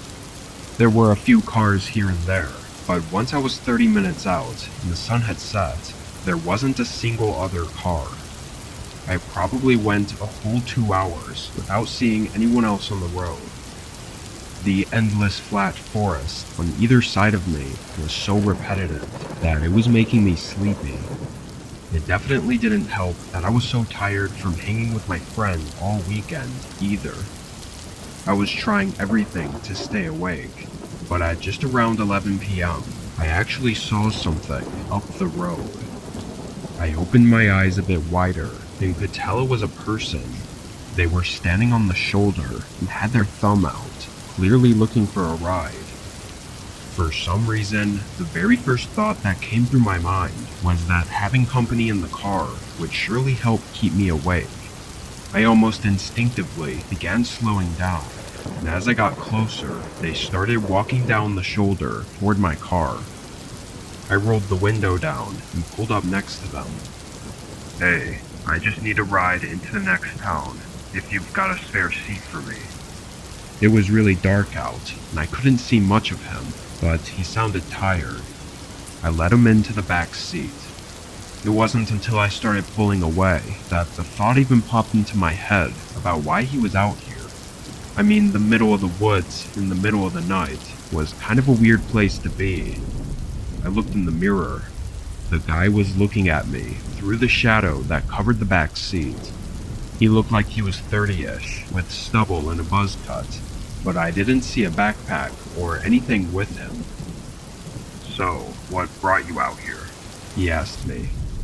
I told him I was at my friend's place for the weekend and was heading back home to Chicago. Then I asked him the same question. His straight face turned into a fake smile. Oh, I was just walking on a trail in the woods and got lost along the way. Found the road and figured it best to catch a ride. I thought about his answer for a second. I didn't know about any trails, or really anything at all, in these parts of the woods. But even if there was, he would have had to drive to get here. Why didn't he mention that? Wouldn't he want me to take him to the trailhead instead of into town? I don't know. I was more awake and aware now, and it was making me uneasy the more I thought about it. But then the guy suddenly told me to stop. He told me to pull over and drop him off here. I cautiously did as he said, pulling the car onto the shoulder and parking. We were maybe 5 miles down the road from where I picked him up, and there was still nothing but dense forest all around. The guy quickly opened the door, and without saying anything, he started rushing away, heading for the trees. I was super weirded out and concerned about this whole thing, and at this point, I just wanted to get out of there. But he left the door open, and when I leaned into the back seat to shut it, I noticed a drawstring bag tucked under the passenger seat. It wasn't mine. It was definitely his. I called out for the guy, and he turned around. Hey, you left your bag. He stood with a straight face and wide, frustrated eyes, staring at me for several uncomfortable seconds. Then he came back. Your bag. You left it right here. I pointed under the seat, and he hesitated for another several seconds before grabbing it abruptly and turning around, hurrying back into the forest. I reached over and shut the door, then left the area as fast as I could. I was relieved to be away from that guy, knowing that something was definitely up with him. But it was only a few minutes down the road that I started to pick up on an awful odor from the back seat. It got increasingly worse over the next 30 minutes until I got into another small town. I stopped at a gas station and used my phone light to look into the back seat. On the carpet under the passenger seat, right where the drawstring bag had been sitting, there was a deep red stain. I almost threw up as I ran into the gas station and called the police. I gave them all the info I had on what happened, and they cut out the piece of carpet from my car to get tested. They also did a search for the man, but came up empty-handed, only finding a few footprints near the spot I picked him up at. I don't know exactly what was in that bag, but it seems like he was trying to plant it in my car as a means to cover something up. We still have no idea who he was or what he was up to that night.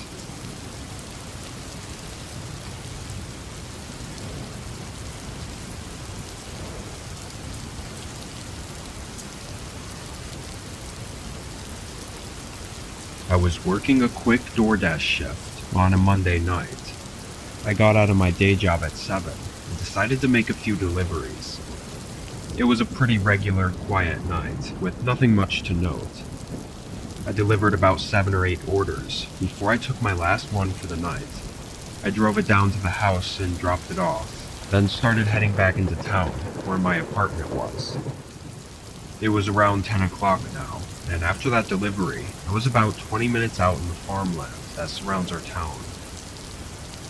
A couple minutes into my drive back, I saw a figure standing in the middle of the road. I slowed down, and the man moved over a little bit, but not enough to be out of my way. Once I got closer, he looked right at me and stuck his thumb out. In my headlights, I could tell he was an older guy, like early 50s, and he had a large backpack over his shoulders.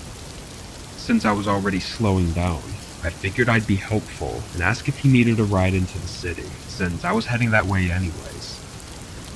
He leaned on the windowsill and thanked me for stopping. His eyes looked heavy and exhausted, like he hadn't slept in days, but he seemed nice enough, so I agreed to give him a ride. What I wasn't expecting, though, was for him to immediately open the passenger door and sit in the seat right next to me. It didn't really matter, I guess, but I felt like it was usually common courtesy to get in the back seat. As he got situated, I looked past him at where he came from. It was a field of tall grass, just a huge farm or something. You from around here? What brings you out to the farmland? He looked over at me. Just making my way across the country to visit my family. Don't have a car, so I've been hitching rides. I thought that was pretty interesting, so I asked more about where he was from, but he gave me very vague and uninterested answers. A couple times I caught him looking into my back seat. Not just quick glances though, like he was running his eyes through the whole back seat and looking for something. Something about this guy started to make me feel off. He wasn't talking much and was just acting really unusual. Is everything okay? I asked. I still had my eyes on the road, but he didn't say anything, so then I looked over at him. My eyes were drawn to his disturbing stare before I noticed the knife he had clenched in his right hand. Stop the car. I didn't say a word and parked right in the middle of the road. I was terrified and just thought if I let him take whatever he wanted, then I'd get out unharmed. So that's exactly what I was going to do. As soon as the car was in park, I turned to open my door, but he quickly stopped me. Get in the back, he demanded, still clenching the knife. I froze up for a moment, realizing we were in the middle of empty fields, and that if I get in the back, I'll probably never have another chance to escape. He told me again, and that's also when I noticed his large backpack was slightly open by his feet, revealing a thick bundle of rope. I had no choice but to try my luck escaping now, before it was too late. I opened the door and jumped out of the car in one swift motion. The man tried jumping across the front seat to grab me, but I sprinted to the other side of the road and into the tall grass. I kept on running through the field until I felt like he couldn't find me. Then I stood still and waited. He yelled a few times from the road, but then it went quiet. All I could hear was the wind blowing the grass around. I stood still and motionless for a good 15 minutes before I slowly made my way back toward the road. I looked through the grass and could see my headlights still beaming onto the pavement and the driver door still open. The man was nowhere to be seen. After scoping it out for another minute, I sprinted up and grabbed my phone, then ran back into the grass and called 911. I didn't know if he was still hiding somewhere, waiting for me, so I didn't risk staying up there. Eventually, the police showed up, though. I couldn't believe the man didn't drive away in my car. He must have just grabbed his backpack and run off into the other field, or maybe even tried chasing me through the grass and just didn't find me. Either way, it clearly showed that his intentions were not to just rob me of my belongings, which makes the scenario 100 times more disturbing. I gave the police a description of the man, but there still haven't been any sightings.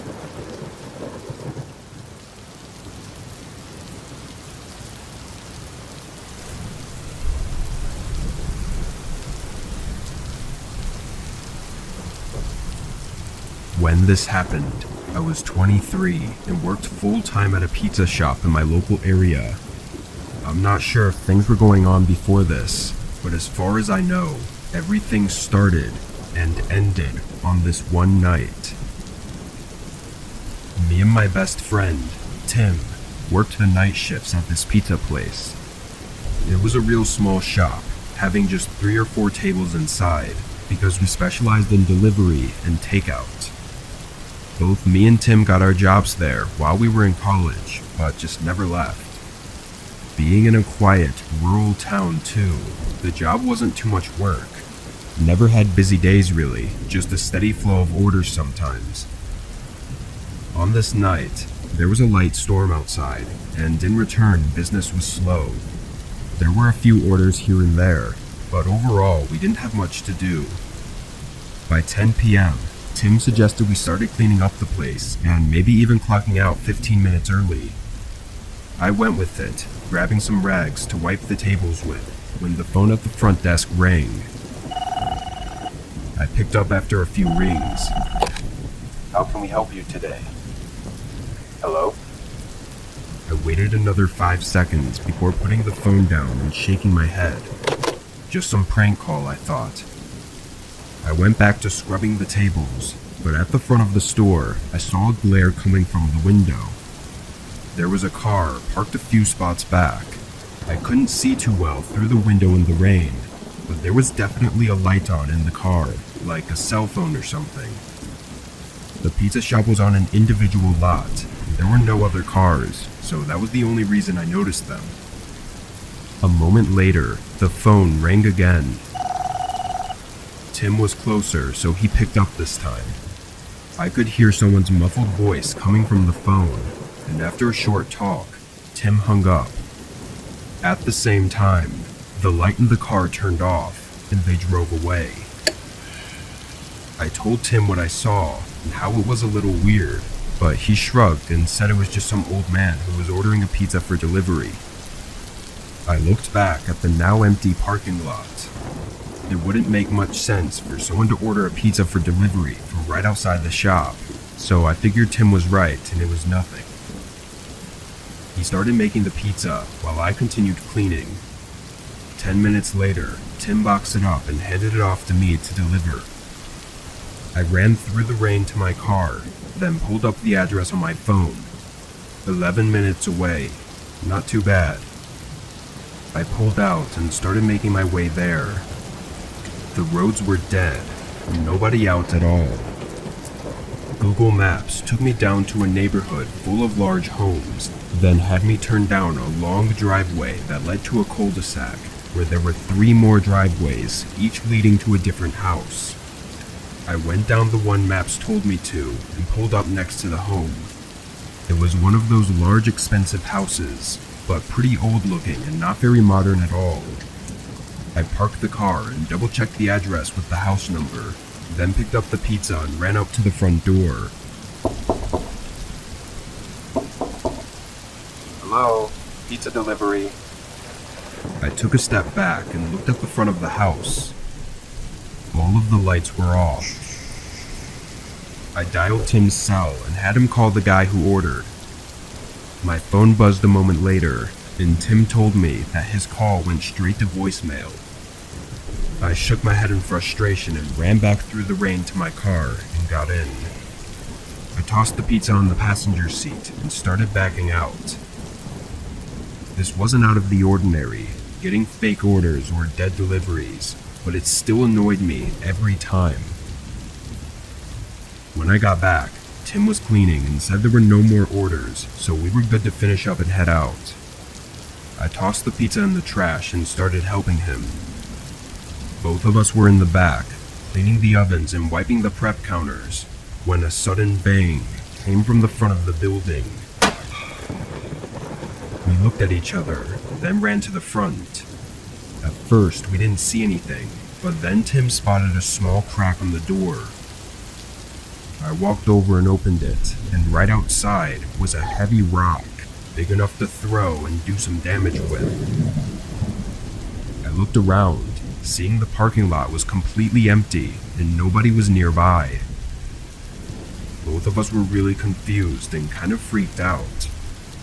We talked about maybe calling the cops, but neither of us wanted to deal with that right now.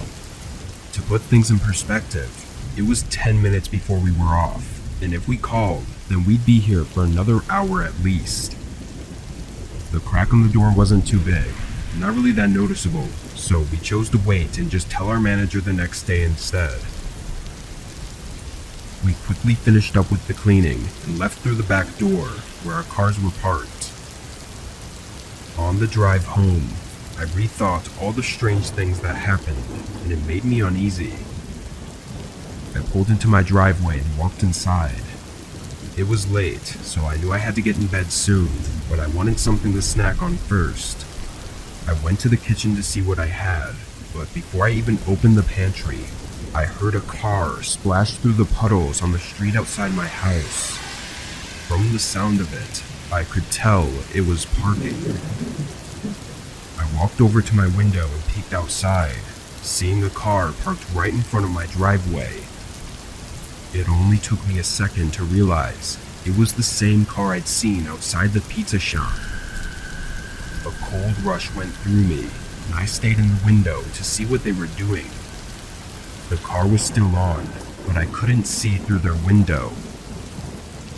After a minute of no movement, I took out my phone and called Tim, telling him that I think one of the customers followed me home and was parked right outside my house. Are you serious? You need to call the cops. Something's not right. He said, urging me to hang up and call the police immediately. I don't know why I was so nervous to call the cops, but hearing Tim say it made me feel better about it. I moved away from the window and dialed 911. The lady on the line said that they would have someone on their way and that I should stay hidden and wait. I heard a car door open and close, so I quickly said okay and hung up. Looking back out the window, a man was walking up my driveway.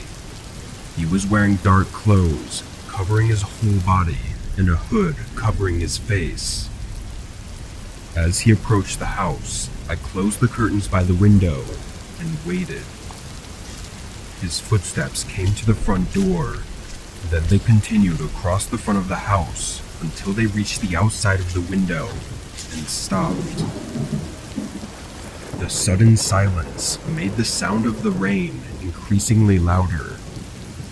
I felt like I was standing there quietly for minutes before I stepped forward and moved the curtain an inch to the side, just enough to peek through. The man's cold eyes stared back at me.